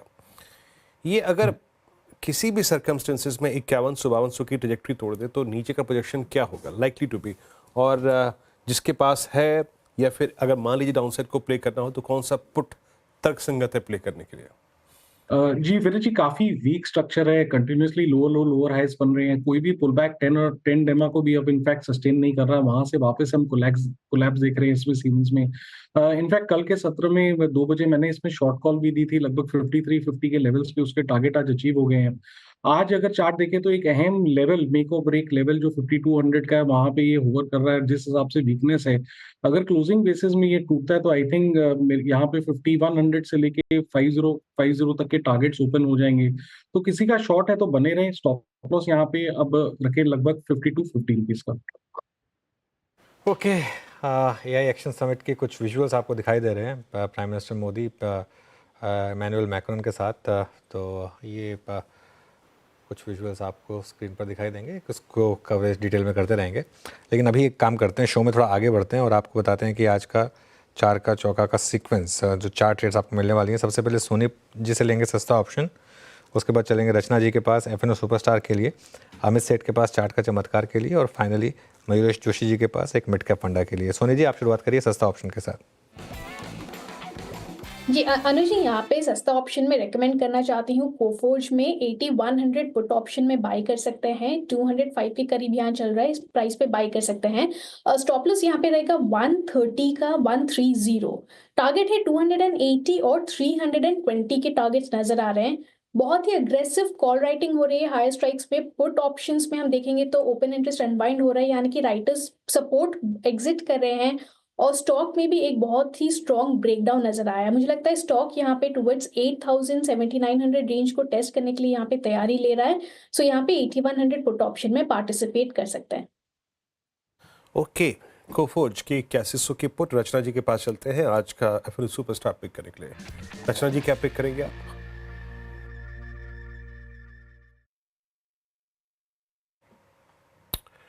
रचना जी अनम्यूट बटन दबाइएगा जरा प्लीज एक बार। सॉरी मेरे तरफ से शॉर्ट रहेगा बीएसई के फ्यूचर्स में। बीएसई के फ्यूचर्स को हम सेल करेंगे और 5300 का एसएल अगर यहाँ पे टिक जाएगा तो डाउन साइड पे ये काउंटर 5100 एंड 5050 पे जा सकता है फ्यूचर्स पे। ठीक है, बीएसई फ्यूचर्स रचना जी की ट्रेड। चार्ट का चमत्कार के लिए अमित सेठ जी के पास चलते हैं। अमित जी बताइए चार्ट का चमत्कार आपका पिक। जी श्रेया जी, इस समय का मेरा ट्रेड रहेगा on the short side Lodha Macrotech developers. Real estate sector वैसे भी वीक है यहाँ पे सारे चार्ट स्ट्रक्चर्स, और इसने अभी रिसेंटली अपना सारे क्रूशियल मूविंग एवरेजेस एक पुलबैक के बाद ब्रेक किए हैं। यहाँ पे फिर भी एक रिस्क रिवॉर्ड फेवरेबल है बिकॉज स्टॉक एक अपने रेजिस्टेंस से वापस एक हम यहाँ पे डाउनवर्ड मूव देख रहे हैं।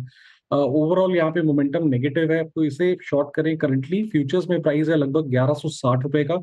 स्टॉप लॉस हम रखेंगे 1180 1180 का, और हमारे टारगेट्स रहेंगे 1120 रुपए के। वीरेश जी मिड कैप फंडा। तो Anuj I think Coromandel International, क्योंकि मैंने जो स्पेसेस कहे थे hospitals, fertilizers, agrochemicals, I think ये स्पेसेस ठीक ठाक करनी चाहिए। तो within agrochemicals Coromandel International strong पेरिटेज है, स्ट्रॉन्ग पेडिग्री है, नंबर्स ये तिमाही के ठीक ठाक रहे हैं, 9 month performance has also been quite decent, और एक्सपेक्टेशन हम यही मान के चल सकते हैं जैसे वो एक कोर लॉजिक में यूज कर रहा हूँ कि आई थिंक राबी सीजन ठीक है, लानीना कंडीशन इवॉल्व हो रही है, विच मीन्स अगला मानसून सीजन बढ़िया रहेगा और अगला राबी सीजन बहुत बढ़िया रहेगा। तो ये जो पूरा पीरियोडिसिटी रह सकती है ये पूरे स्पेस के लिए, स्पेसिफिकली आई थिंक जो बैकवर्ड इंटीग्रेटेड कंपनीज है, बैलेंस शीट स्ट्रॉन्ग कंपनीज है like Coromandel should do well. Product mix अच्छा रहेगा, प्रोडक्ट प्राइसिंग अच्छी रहेगी, input cost are quite stable, जो मार्जिन को इंप्रूवमेंट लाएगी, बॉटम लाइन ग्रोथ आएगी, जो हम ईपीएस रेटिंग आरएस रेटिंग से देखते हैं। तो मुझे लगता है आई थिंक कोरोमंडल इंटरनेशनल एक अच्छा विकल्प है। ओके, कोरोमंडल इंटरनेशनल आपका विकल्प है आज का मिड कैप फंडा का। हमने 4 ट्रेड्स पिक किए यहाँ पर और शुरुआत की थी हमने आज के सस्ता ऑप्शन से। 8100 के पुट को फोर्ज किया, आपको पिक करनी है फॉर ए पॉसिबल टारगेट 280 130 का स्टॉप लॉस 202 पे ट्रेड करते हुए। रचना जी का बीएससी आज शॉर्ट था लगभग 5100 5050 के लक्ष्य के लिए 5300 का स्टॉप लॉस। उसके बाद हमने पिक किया आज का चार्ट का चमत्कार मैक्रोटेक, अमित जी ने पिक किया। रियल एस्टेट में पेन वैसे ही 1120 का लक्ष्य है, और यहाँ पे अभी आज का मिड कैप फंडा मयूरी जी के सौजन्य से आपकी स्क्रीन पे कोरोमंडल इंटरनेशनल। आज उनका बाय ट्रेड, सॉरी माफ़ कीजिएगा, इसको बाय कर दीजिएगा, इट्स अ फंडामेंटल कॉल और बाय ट्रेड है यहाँ पर। निफ्टी अब थोड़ा इंट्राडे में सुकून लेता हुआ 23,000 की ट्रेजेक्ट्री पर, लेकिन मैं एक स्टॉक और मार्क कर देता हूँ यहाँ पर बस, उसके बाद थोड़ा सा और आगे बढ़ेंगे कुछ विषयों पे। लेट्स ब्रिंग HL 3646 पे आके ट्रेड करता हुआ। एक बार जतिन इस HL के स्ट्रक्चर को देखिएगा 3647, यहाँ पे सारे ही ऐसे स्ट्रक्चर ब्रीच हुए, कोलैप्स हुए। आपका व्यू इस वक्त HL जो कि डेलो पे ट्रेड करता हुआ इस वक्त? में जो पुल बैक आया था वो 20 डे एवरेज को टेस्ट करके एक फिजल आउट हो गया है। हमें लगता है कि ये स्टॉक अपने प्रीवियस स्विंग लो है जो अराउंड 3485 के आसपास है, तो वो फिर से रीटेस्ट कर सकता है। इसके लिए करंट स्तरों से अराउंड 200 रुपीज की डाउनसाइड पॉसिबल है। चलिए ये हिंदुस्तान एरोनॉटिक्स में इस समय एक ट्रेड काम करते हैं, एक बजरा सुनते हैं प्राइम मिनिस्टर मोदी उस एआई समिट में क्या करें। Most likely draw someone writing with the right hand, because that is what the training data is dominated by. It shows that while the positive potential of AI is absolutely amazing, there are many biases that we need to think carefully about. That is why I am grateful to my friend President Macron for hosting this summit and for inviting me to co-chair it.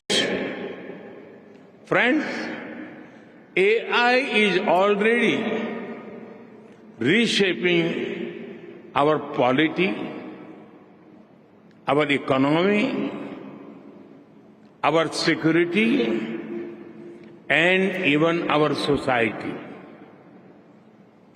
AI is writing the code for humanity.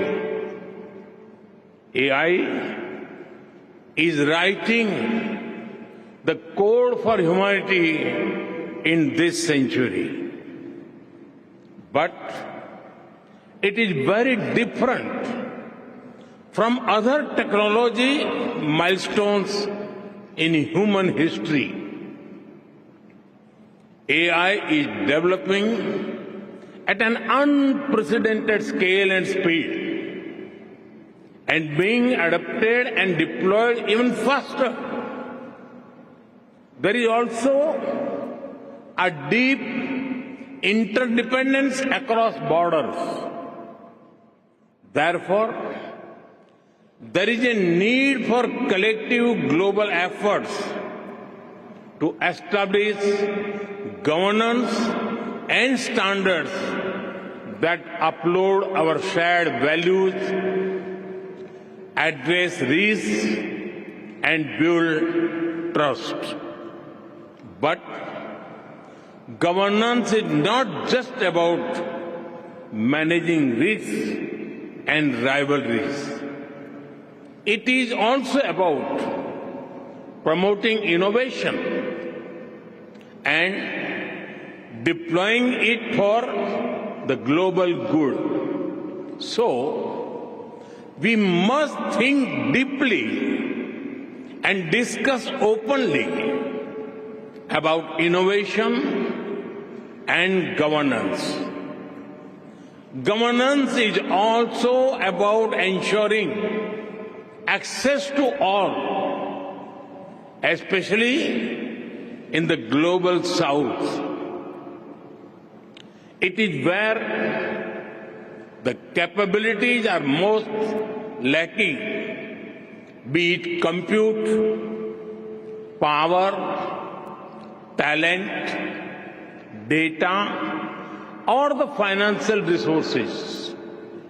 Friends, AI can help transform millions of lives by improving health, education, agriculture, and so much more.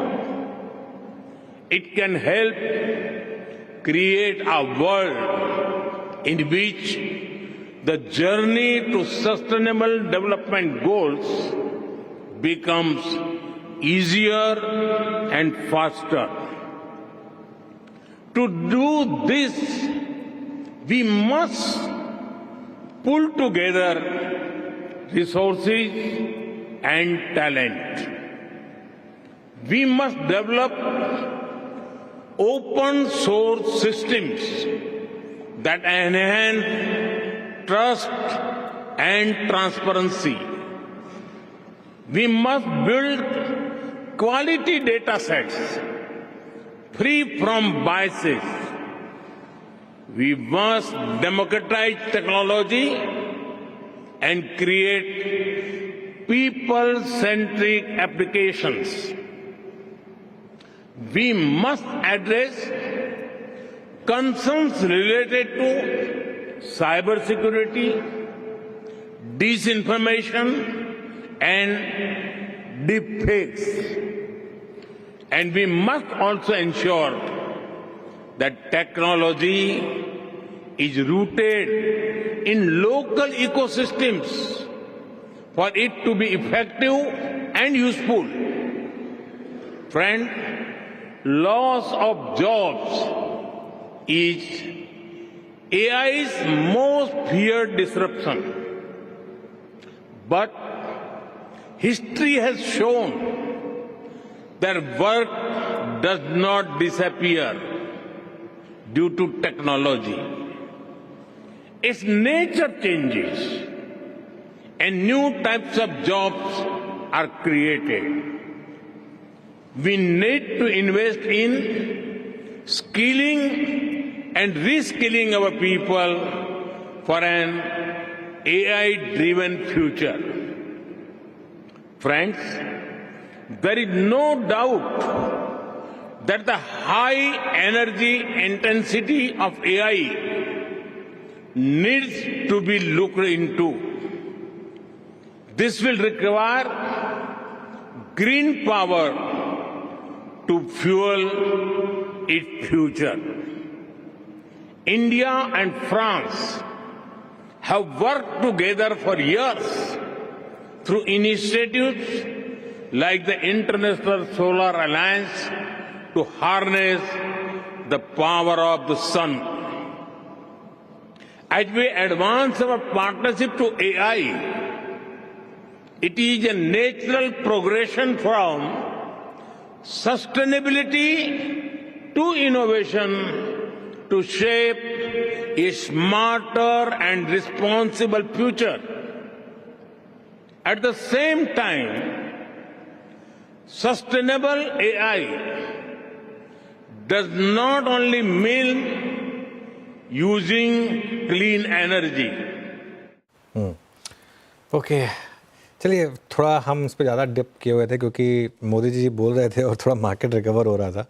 अब आजकल क्या है कि जो जहाँ से hope point मिल जाए, एक बार इंटरडे दिखा दीजिए ज़रा निफ्टी का और मिड कैप इंडेक्स का दोनों का। ये देखिए थोड़ी सी तो रिकवरी आई थी निफ्टी और ख़ास तौर से मिड कैप में इतना गिरने के बाद। चलिए आगे बढ़ते हैं।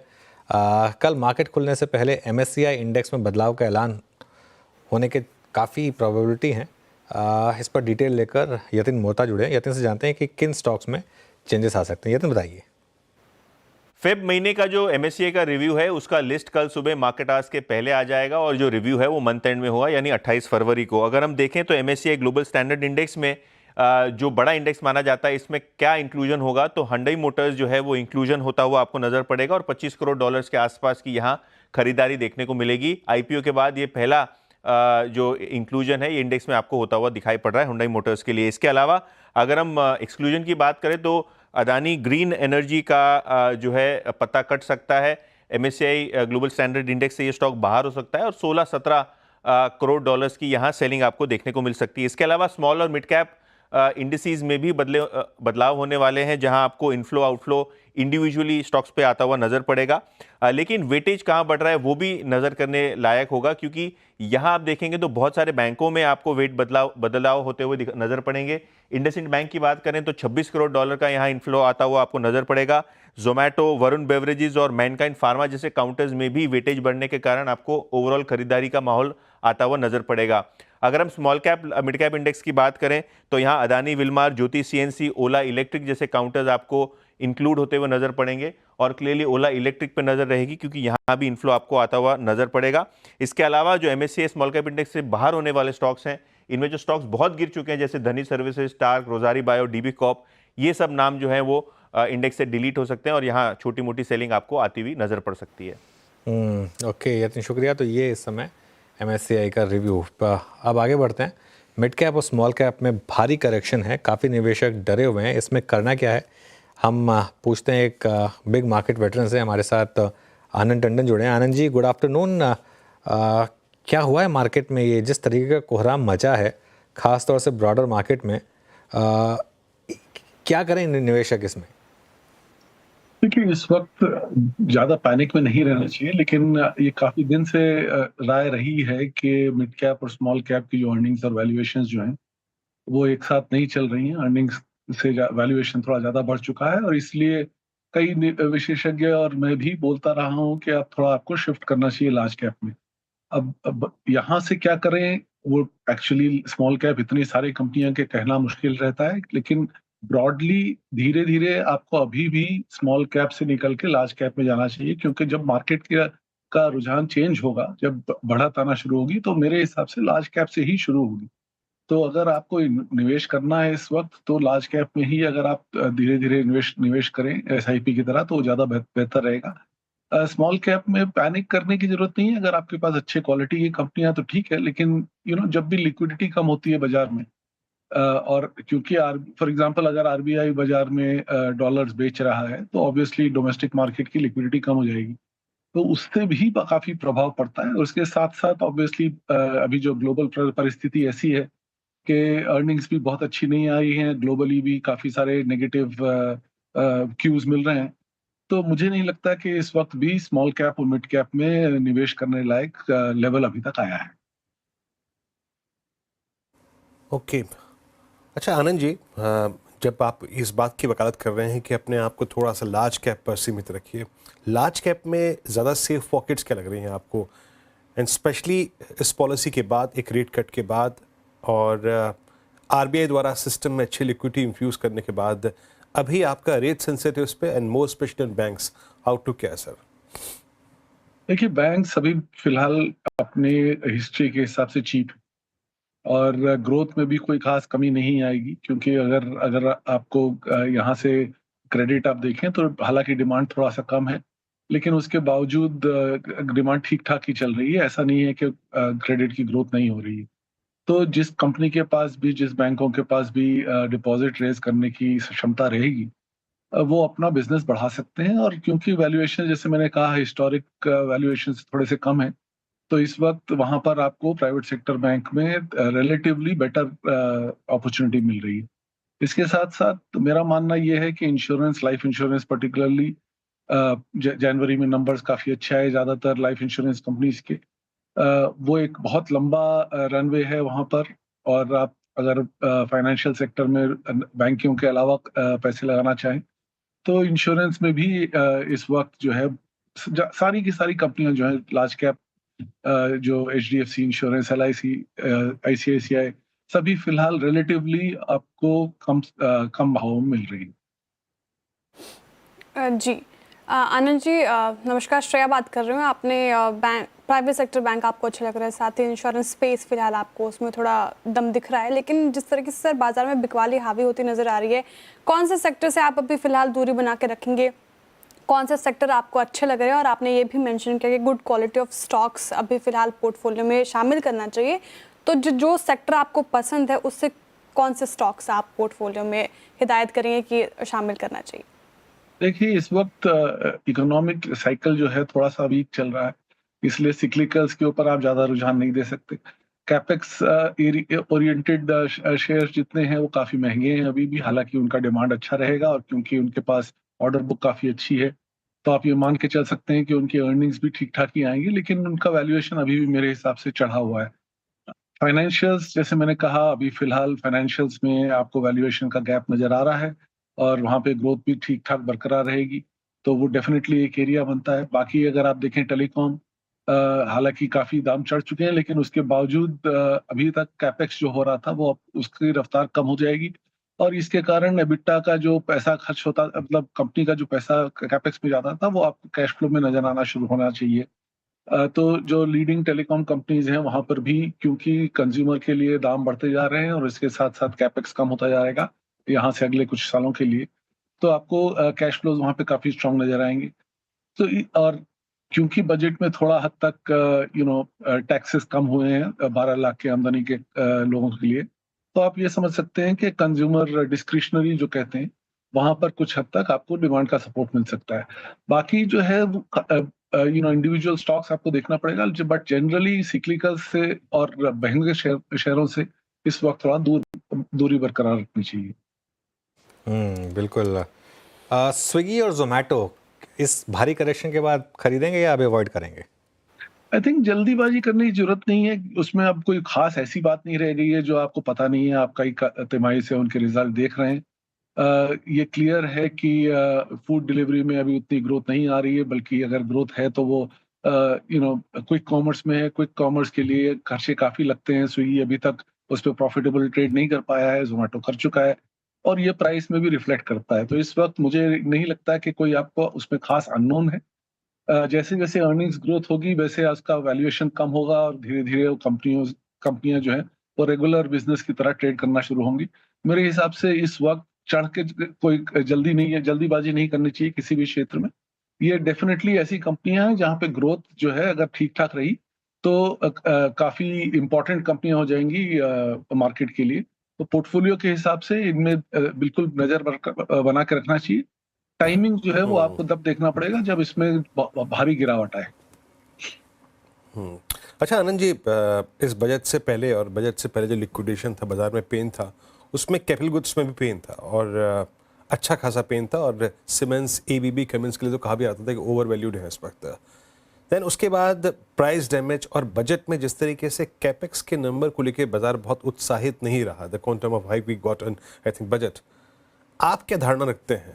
इस डिप को बाय करना चाहिए, कंसिडर करना चाहिए, या फिर कैपिटल गुड्स पे आपका एक नपातुला टेक क्या होगा? कि मैं बहुत बुलिश नहीं हूँ कैपिटल गुड्स पे स्टॉक मार्केट के तरफ से। जैसे मैंने कहा कि आप ये समझ के चलिए कि ऑर्डर बुक काफी तगड़े हैं, लेकिन जब सिक्लिकल स्टॉक्स होते हैं जैसे कैपिटल गुड्स, तो उसमें आप टॉप ऑफ द साइकिल में जाकर आप फिर से top of the valuation cycle पे पी नहीं दे सकते। तो अगर आप कंपनियां ये सोच के चल रहे हैं कि अगले लेट से 3-4 साल में आपकी 35% ग्रोथ आएगा और उसके साथ साथ आपने उसको 70 से 100 पी पे ट्रेड करना शुरू कर दिया, ये मानते हुए कि ग्रोथ जो है 35% है, उसके बावजूद आपको 70 या 80 पी दिख रहा है, तो ऑब्वियसली ये मतलब साइकिल के टॉप पे आप साइक्लिकल पी हाईएस्ट लेवल पे मल्टीप्लाई कर रहे हैं, तो उस पर ज्यादा आपको पैसे नहीं बन सकते वहां पर। आप बॉटम ऑफ द साइकिल पर खरीदें या आप ये समझ के चलें कि अर्ली स्टेज साइकिल है और इसलिए आप थोड़ा सा वैल्यूएशन बढ़ा कर दे सकें, तो उस समय पैसे बनते हैं। तो इस वक्त अर्निंग्स जरूर रहेंगी मेरे हिसाब से, अगले 1-2 साल तक कम से कम साफ दिख रहा है कि अर्निंग्स की ग्रोथ जो है बरकरार रहेगी, लेकिन वैल्यूएशन करेक्ट होना चाहिए। वो दाम से करेक्ट हो या टाइम से करेक्ट हो वो अलग बात है। हो सकता है कि अर्निंग्स कैचअप हो जाए और दाम नहीं गिरे, तो उससे भी आपकी वैल्यूएशन कम हो जाएंगी, या हो सकता है कि एक बार जोर से गिर जाए और उस समय आपको खरीदने का मौका मिले क्योंकि उस वक्त वैल्यूएशन थोड़ा ज्यादा सस्ते हो गए और अर्निंग्स ग्रोथ फिर से वापस आ सकती है। लेकिन अभी फिलहाल मेरे हिसाब से कैपिटल गुड्स में बहुत ज्यादा रुचि एटलीस्ट मेरी तो नहीं है। कैपिटल गुड्स में रुचि आपकी नहीं है सर। लेकिन सर Q3 रिजल्ट ये आखिरी हफ्ता है अर्निंग सीजन का, रिजल्ट उतने वाव तो लगे नहीं, लेकिन सर कहीं आप पोटेंशियल दिख रहा है आपको आने वाले Q4 में जहाँ पे आप थोड़े बुलिश नजर आ सकते हैं, ऐसा कोई स्पेस? जैसे कहा आपने कि बजट में ही एक आपको एक ट्रिगर मिला था कि थोड़ा सी इनकम बढ़ जाएगी और उसके कारण हो सकता है कि कंज्यूमर डिस्क्रिशनरी में आपको थोड़ा सा डिमांड बढ़ता हुआ नजर आए, लेकिन वहां पर भी अगर आप देखें तो बहुत ज्यादा क्षेत्र नजर नहीं आ रहे हैं जहां पर बहुत अपसाइड नजर आता है। आप देखिए अगर 60,000 की आपकी साल की बचत हुई तो मतलब 5,000 रुपए महीने का, उसमें से आदमी कुछ खर्च करेगा कुछ सेव करेगा।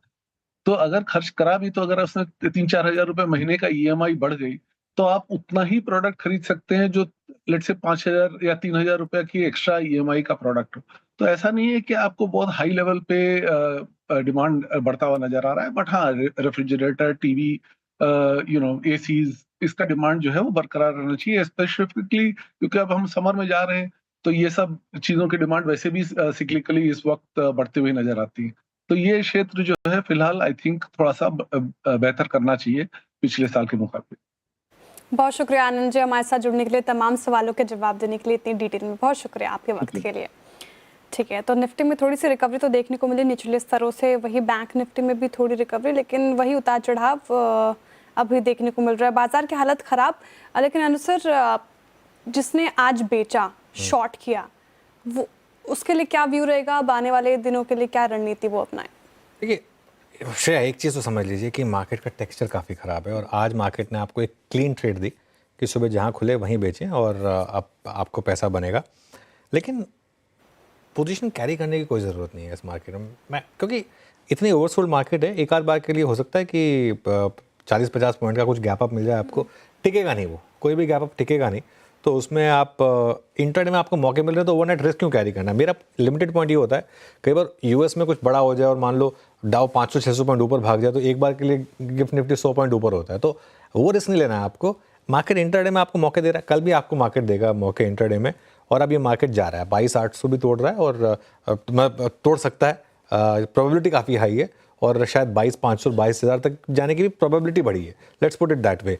तो इंट्राडे में मौके देगा आपको। मिड कैप और स्मॉल कैप में मैं अभी भी कह रहा हूँ एकदम बचकर रहें और हर रैली में से यहाँ से अभी भी निकलें। क्योंकि ये फंसाने वाली रैलीज हैं, और सिर्फ इसलिए कि शेयर 40% गिरा है इसके लिए उस शेयर को मत खरीदें। कई लोग ये गलती कर रहे हैं कि बस शेयर गिरा है अब खरीद लेते हैं।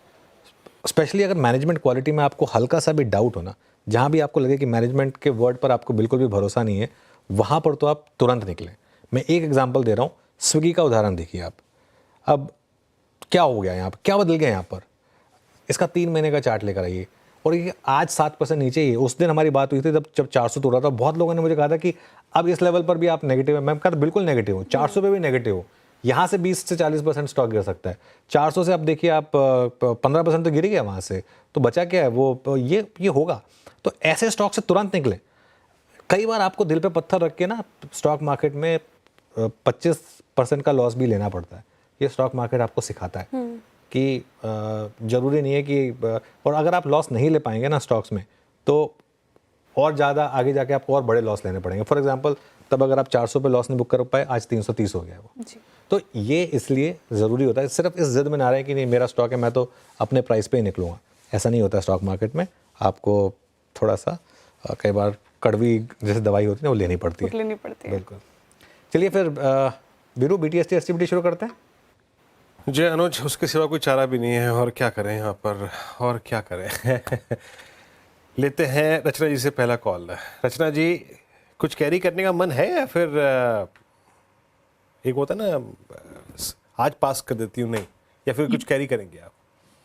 नहीं, मैं अग्री करती हूँ आपकी और अनुज जी की उस बात से कि अच्छे मौके मिल रहे हैं इंट्राडे में, तो ना कैरी करे तो कोई गलत बात नहीं है। We have made good gains on the short side, तो there is always another day. लेकिन अगर देना है और BTST या STBT इस वक्त इस सेगमेंट में, तो I will go with LNT में 3250 के करीब है फ्यूचर्स। जब तक ये 3280 के नीचे रहेगा तब तक यहाँ पे दोबारा से सेल ऑन राइज हो सकता है, और इस काउंटर को 3200 तक जाने के पूरे प्रोबेबिलिटीज बनते हैं। LNT यहाँ पर आप सेल कर सकते हैं। ये एक STBT ट्रेड होगी। गावा सर, आपके कैरी कर रहे हैं? शॉर्ट होना चाहिए कोफोर्ज, 8090 पर ट्रेड करता है, 8200 का स्टॉक, 110 का पॉसिबल है, नीचे करीब 8600 पॉसिबल है, तो कोफोर्ज शॉर्ट। कोफोर्ज शॉर्ट, गावा सर के पिक STBT। अमित जी, आप क्या पिक कर रहे हैं? STBT? नहीं श्रेया जी, मैं BTST दूंगा। कल भी मैंने यही दिया था। भारती एयरटेल के साथ जाना चाहूंगा। ये अच्छे से होल्ड कर रहा है, और थोड़ा भी अगर मार्केट रिबाउंड करता है, हल्का फुल्का भी रिबाउंड करता है, तो इट विल आउट परफॉर्म। 1680 का यहाँ पे स्टॉप लॉस रहेगा, और 1740 तक के टारगेट्स रहेंगे भारती एयरटेल में। वीरो, एक अमित जी को एक अवार्ड दे दीजिए। इस मार्केट में बाय की ट्रेड कैरी करना बहुत रिस्की मामला है, मतलब, और मतलब तो एक वो तो बनता है, एक अवार्ड तो बनता है इसके लिए। नहीं, भारतीय आज पूरे दिन स्टेबल भी रहा। जो एक स्टॉक जो पूरे दिन, मतलब आप देखिए अदानी ग्रुप के स्टॉक्स में तो एक था, ट्रिगर था, but without any I think news flow एक स्टॉक जो खड़ा रहा। बिल्कुल। अमित जी, आपको हम पुचका खिलाएंगे कलकत्ता जब आएंगे ना, तो इसका आपको रिवॉर्ड मिलेगा, चिंता मत करिए, है ना। या दिल्ली में खाना है या वहाँ खाना है कोलकाता में? नहीं धीरेन जी, यहाँ कैलकाटा का बेटर है। मैंने दिल्ली भी ट्राई किया हुआ है। नहीं, ये थोड़ा सेंसिटिव मामला हो जाएगा, इसमें नहीं जाते हैं। ये दोबारा फिर डिबेट शुरू हो जाएगी। 50-50 खा लेते हैं, आधे दिल्ली में। नहीं, क्या होगा ना, अभी ये हमारी बातचीत तो खत्म हो जाएगी, अभी लगभग 15 मिनट बाद फिर शिवांगी जी का ट्वीट आएगा, नहीं, कलकत्ता पुचका, फिर इसलिए छोड़ देते। ठीक है, सोनू जी कहेंगे फिर उड़ीसा का अच्छा है। क्या कहते हैं, मानस, आप क्या ट्रेड लेंगे कल के लिए? देखिए, कल के लिए PFC में बिकवाली करने की राय रहेगी। PFC में कंसोलिडेशन के बाद फ्रेश ब्रेकडाउन है, तो PFC के फ्यूचर में बिकवाली करेंगे। 373.50 के प्राइस चल रहे हैं। इसमें स्टॉप लॉस 381 का लगाना है, और टारगेट 362 रुपए के सेट करने हैं PFC के फ्यूचर में। ओके, PFC में सेट करने हैं आपको टारगेट यहाँ पर 350 बोला आपने मानस? 362 टारगेट है, और 381 का स्टॉप लॉस है। ओके, 362 के टारगेट आपको सेट करने हैं यहाँ पर। ये होगी मानस के पिक। सोनी जी, आपने क्या पिक किया? अनुज जी, यहाँ पे एसटीबीटी रहेगा आईटीसी में, एक ब्रेकडाउन दे रहा है, तो मुझे लगता है इस फ्यूचर्स में सेल कर सकते हैं। 420 यहाँ पे एक रेजिस्टेंस बन रहा है, 420 स्टॉप लॉस के साथ यहाँ पे सेल कर सकते हैं, और टारगेट रहेगा 402 और 398 के लिए। ओके, चलिए, तो ये इस समय कुछ एसटीबीटी ट्रेड्स और एक BTST trade, let's put it that way. बाकी तो सब में खैर भयंकर डिक्लाइन है ही। एक बार वापस आप स्विगी और जोमेटो लेकर आइए, और स्विगी देखिए बात करते करते और 2% फिसल गया, जितनी देर बात हो रही थी 8.5% नीचे आ गया, अब 331। ये इस दौर का सबसे ख़राब प्राइस है। और वीरू, मैं तो ये सोच रहा हूँ कि अब आईपीओ इन्वेस्टर तो आ ही चुके हैं गड्ढे में, लेकिन जो उससे पहले जिन्होंने वो क्यूट सा वो प्रोडक्ट खरीदा होगा, वो सीसीपीएस, वो भी लॉस में होंगे अब तो, क्योंकि उसमें तो लॉक इन है। हाँ, उसमें लॉक इन है, और मेरे ख्याल से सीसीपीएस मोस्ट प्रॉब्ली इंस्टीट्यूशंस के पास लगभग 340 से था मेरे ख्याल से, 340 से 380 390 के जोन में गया था। तो हाँ, सीसीपीएस प्राइस भी जो है वो अंडर चैलेंज है। अच्छा, इसमें ना एक सिर्फ ये नहीं है कि सिर्फ स्विगी गिर रहा है, और ना ही कोई ऐसा है कि हम उसको ज़्यादा तवज्जो दे रहे हैं। भाई बहुत ज़्यादा इन्वेस्टर्स थे, बहुत ज़्यादा फंसे हैं, इसके लिए इस पर बात हो रही है। जोमेटो भी गिर रहा है, जोमेटो भी अब 5.5% नीचे, तो ऐसा नहीं है। हाँ, ऑब्वियसली स्विगी ज़्यादा गिरा है, क्योंकि स्विगी के नंबर्स तो एकदम घटिया थे। जोमेटो के फिर भी नंबर्स ठीक ठाक थे, तो इसके लिए स्विगी 45% गिरा है, उसके मुकाबले जोमेटो 22-23% गिरा है। तो थोड़ा सा फ़र्क है दोनों की गिरावट में, लेकिन गिरे दोनों हैं, ऐसा नहीं है कि दूसरा बचा है। तो जो एक आई थिंक पता नहीं जिसने भी लाइन यूज़ की थी, मैंने उसको पिक किया था, वो मुझे मतलब काफ़ी गोल्डन लाइन थी कि quick commerce is so hot it's gonna burn itself. बिल्कुल वही हो रहा है इस समय, एक के बाद एक सब जिस तरीके की आपके लिए, खैर हमारे लिए अच्छा है, जो हम एज यूज़र्स हैं हमारे लिए अच्छा है। अच्छा, ये तो एक सिंपल चीज़ है, जो यूज़र्स के लिए अच्छा है वो शेयर होल्डर्स के लिए अच्छा नहीं है, और जो शेयर होल्डर्स के लिए अच्छा है वो यूज़र्स के लिए अच्छा नहीं है, क्योंकि आप पैसा बनाएंगे अगर यूज़र से, तभी तो शेयर होल्डर्स को रिवॉर्ड कर पाएंगे। तो बहुत ज़्यादा दोनों स्टॉक्स में डिक्लाइन है, लेकिन स्विगी में ज़्यादा है ऑब्वियसली, ये में डिक्लाइन ज़्यादा है। चलिए अब एक काम करते हैं, आपको शायद क्योंकि हमारा ये ट्रेंड है, ये रीत है कि एक बार मार्केट ब्रेथ दिखाते हैं डेरिवेटिव्स, उससे आपको मैं वाकिफ़ करा देता हूँ।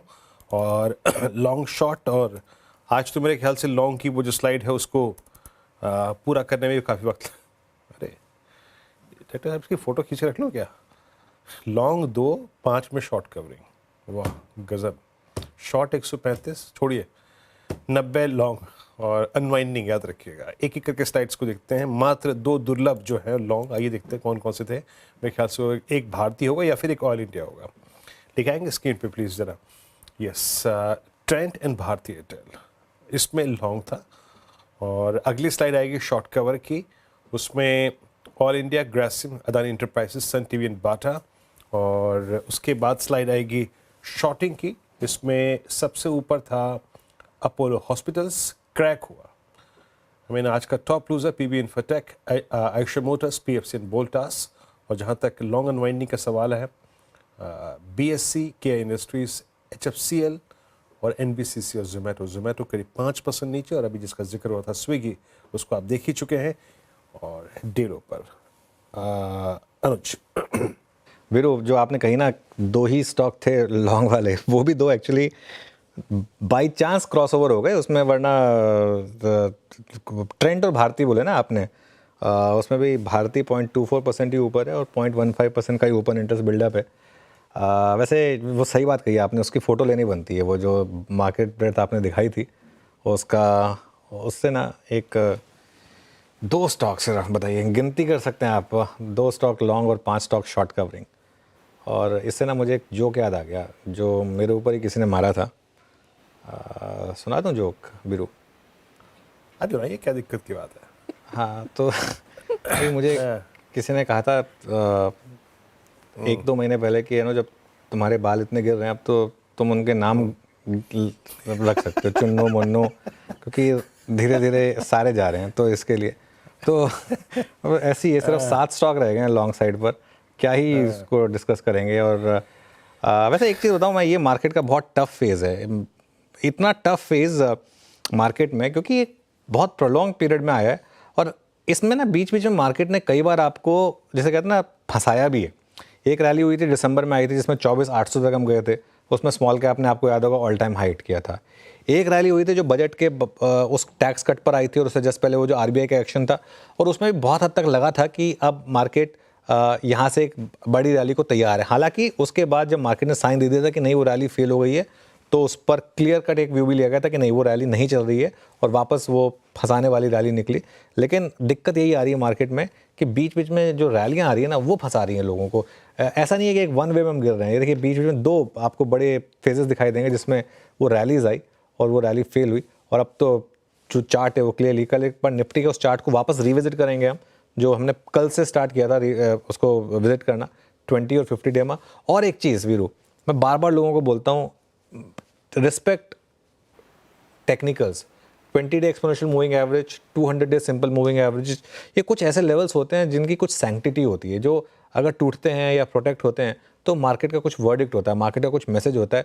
अब जैसे फॉर एग्जांपल बहुत लोगों ने कल सोचा होगा कि यार इतना मार्केट गिर गया 20, अब इसको शॉर्ट करके क्या फ़ायदा है, लेकिन असली पैसा उसके बाद ही बना। वन वे में जो जिस तरीके से 400 पॉइंट निफ्टी गिरा उस लेवल के तोड़ने के बाद, तो ये ज़रूरी नहीं होता कि आप हर लेवल का जो है ना एकदम पैसा बनाने के लिए ज़रूरी नहीं है कि आपको टॉप पे ही बेचना है या आपको टॉप बॉटम पे ही खरीदना है। टॉप और बॉटम खोजने में एक्चुअली सबसे ज़्यादा नुकसान होता है। जो बीच का फेज़ होता है ना, उसमें मार्केट अगर आप ट्रेंड के साथ रहें उसमें आपको बड़ा पैसा बना के देता है मार्केट। ये देखिए 23,800 से बाजार रिट्रेस हुआ, थोड़ा डिलेमा था, कभी 100 पॉइंट का पुल बैक, 150 पॉइंट का पुल बैक, 250 पॉइंट का पुल बैक, लेकिन जब कल क्रैक हुआ 23,429, उसके बाद अगर आप देखें तो ये लगभग अगर आप आज के डेलो से कंपेयर करें 450 पॉइंट एक सीधा अगर आप देखें डीप डाइव था। तो ये होता है 20 डे का करिश्मा आज इस बार ये बेयर्स के लिए रहा।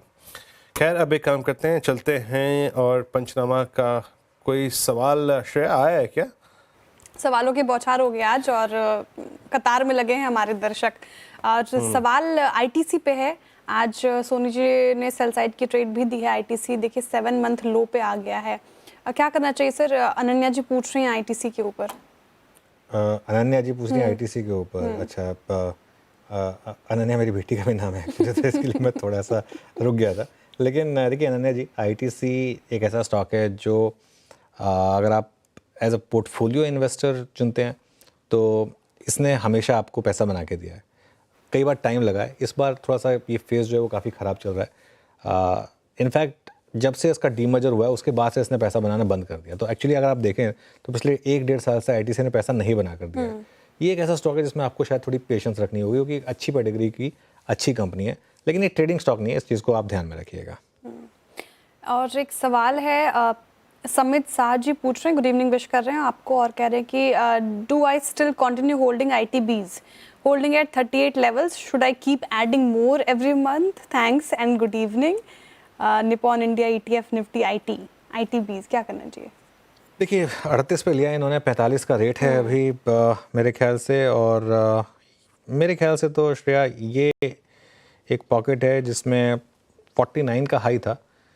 Just by the share logic की टेक्निकल मतलब रिलेटिव स्ट्रेंथ है, कम गिरा है मार्केट के मुकाबले। एक चीज़ आप कर सकते हैं, आप अपने बाय के प्राइस 38 के आसपास का एक सिस्टम में स्टॉप रखें कि अगर वो निकलेगा तो फिर थोड़ा सा बेसिकली लॉस ना करें इसमें। ये एक अप्रोच हो सकती है। 38 या तो 34-35 के करीब भी ला सकते हैं उसको, जो मई 2024 का लो था जहाँ से एक रैली की पूरी शुरुआत हुई थी। ये भी एक अप्रोच हो सकती है, लेकिन इसमें आपका बहुत ज़्यादा पैसा टूटेगा नहीं, ये मेरी एक होप और एक्सपेक्टेशन है। बाकी तो देखिए इस मार्केट में जो हो रहा है ना इस समय, कोई भी सेक्रेट या सैंक्टिटी या कोई सेफ स्पेस बची नहीं है। इसके लिए जो भी करें एक स्टॉप लॉस ज़रूर रखें सिस्टम में। ठीक है, बाकी के सवाल हम लेंगे 3:35 पर मार्केट के पंचनामा में। बिल्कुल, चलिए अब 4 मिनट बचे मार्केट क्लोजिंग में, 1-2 स्टॉक्स और देख लेते हैं। एक बार ट्रेंड लेकर आइए, क्योंकि तब बात हो रही थी जब लॉन्ग शॉर्ट पोजीशनिंग की, तब मैं इंट्राडे देख रहा था एक बार ट्रेंड का। काफ़ी वीक स्टॉक है, ध्यान रखिए ये इंडेक्स का सबसे वीक स्टॉक है।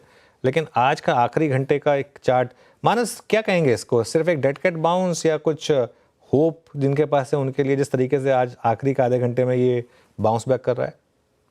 देखिए पैटर्न तो इसका डेफिनेटली नेगेटिव है। हालांकि बड़ी गिरावट के बाद एक छोटा सा बाउंस बैक देखने को मिला, और अगर आप डेली चार्ट में देखेंगे तो बाउंस बैक जैसा दिखता भी नहीं है। बाउंस बैक ना ही बोले तो अच्छा रहेगा, क्योंकि जब तक 5400 के लेवल्स के ऊपर ना निकले जब तक कोई मीनिंगफुल रिकवरी की उम्मीद ना रखें, आई थिंक हाई लेवल पे सेलिंग प्रेशर देखने को मिल सकता है। और अगर एक टेक्निकल टारगेट की बात करें तो आई थिंक 5000 के टारगेट पॉसिबल है ट्रेंड में। बिल्कुल 5000 तक के भी टारगेट पॉसिबल है ट्रेंड में। हाँ, एक जोक आया है वीरू कि ये मार्केट को 3:30 से पहले बंद करने का क्या प्रोसीजर है, क्योंकि जिस तरीके से मार्केट गिर रहा है। मैं अनुज, आप जोक पे हंस रहे हैं, मैं ये सोच रहा हूँ कि मैं आज रात को टीम कैसे बनाऊंगा। मैं सोच रहा हूँ कुछ दिनों के लिए अगर हम टेबल टेनिस खेलना शुरू करते हैं सीधा सौदा में तो कैसा रहेगा, बजाय कि हॉकी की टीम के है। बिल्कुल, मार्केट भी पिंग पोंग ही खेल रहा है आजकल आप लोगों के साथ, तो खैर कोई दिक्कत नहीं है। चलिए क्लोजिंग की तरफ बढ़ते हैं और आज के इस ऑडियल को ख़त्म करने का फाइनली समय आ गया है। 1.5 मिनट बचे हैं मार्केट क्लोजिंग में। बहुत ख़राब क्लोज, 300 पॉइंट निफ्टी नीचे था, 1.5%, 1.25% बैंक निफ्टी, 1.5% निफ्टी आई थी। तो अक्रॉस द बोर्ड आज जैसे कहते हैं ना, आज मास्टर जी फुल मूड में थे, सबकी सेम पिटाई। मिड कैप इंडेक्स 3% नीचे था, यहाँ सबसे ज़्यादा पेन था आज। और उसके बाद आएगा आपकी स्क्रीन पर स्मॉल कैप इंडेक्स, वहाँ पर भी पेन था, करीब 3.5%। एडवांस डिक्लाइन देखिए, सिर्फ 235 बढ़ने वाले शेयर, 2400 गिरने वाले शेयर, 1:10 का एडवांस डिक्लाइन। सेक्टोरल ब्रेड देखते हैं एक बार ज़रा, वो किस तरीके की रही यहाँ पर, और उसके बाद फिर आगे बढ़ेंगे। ये देखिए, कोई सेक्टर ग्रीन में था ही नहीं। सबसे ज़्यादा कौन सा सेक्टर पिटा? रियल एस्टेट 3.5% नीचे। उसके अलावा PSU index, auto index, capital goods, oil and gas, क्या मतलब सबसे कम क्या नीचे, मैं तो ये देख रहा। निफ्टी बैंक 1.25% यानी सबसे कम गिरा। तो देखिए निफ्टी बैंक सबसे कम गिरा, वो भी 1.25% नीचे था। खैर एनीवे, ख़राब दिन। ये आपको वीरू की फ़ोटो लेने की बात कर रहे थे मार्केट ब्रेड्थ की, इसकी फ़ोटो ले लीजिए और इसके सामने डोनाल्ड ट्रंप को खड़ा कर दीजिए, क्योंकि उन्हीं की वजह से मार्केट गिर रहा है आजकल। अब ज़रा निफ्टी का हीट मैप लेकर आइए एक बार, वो देखते हैं। ये देखिए निफ्टी का हीट मैप, कुल मिलाकर 4 स्टॉक, 5वां ब्रिटानिया नाम पर ग्रीन में है, अदरवाइज़ 4 ही स्टॉक थे ग्रीन में। और नीचे स्टॉक देखिए आप, Eicher motors, Apollo hospital, Shriram finance, BEL, coal India, Tata steel, power grid, Tata motors, Larsen and Toubro, Hindustan Unilever, HDFC life, TCS, Reliance, Tata consumer, ICICI bank, HDFC bank. एक झड़ी से लगी हुई थी वीरू आज गिरने वाले स्टॉक्स। अनुज, वाकई पेनफुल सेशन, झड़ी लगी हुई थी। और आपकी मेरी जो एक सहूलियत के लिए ईशान माथुर जी ने काम किया है, फटाफट वो स्क्रीनशॉट लिया मार्केट ब्रेथ का और ट्वीट भी कर चुके हैं, तो वो हमारे साथ अब रजिस्टर्ड हो गया। याद रहेगा ये FNO हीट मैप, 2 लॉन्ग और 5 में शॉर्ट कर रही। खैर, ये भी बयान करता है कि बाजार में दर्द है, और दर्द जब है तो आपके सवाल भी होंगे, और आप अपना कोई भी सवाल पूछ सकते हैं मार्केट का पंचनामा में। आपसे कुछ देर के छोटे से ब्रेक के बाद CNBC आवाज़ के सभी सोशल मीडिया प्लेटफॉर्म्स पे। कल फिर आपसे सुबह सुबह मुलाकात होगी मॉर्निंग कॉल, और उसके बाद अपना तब तक के लिए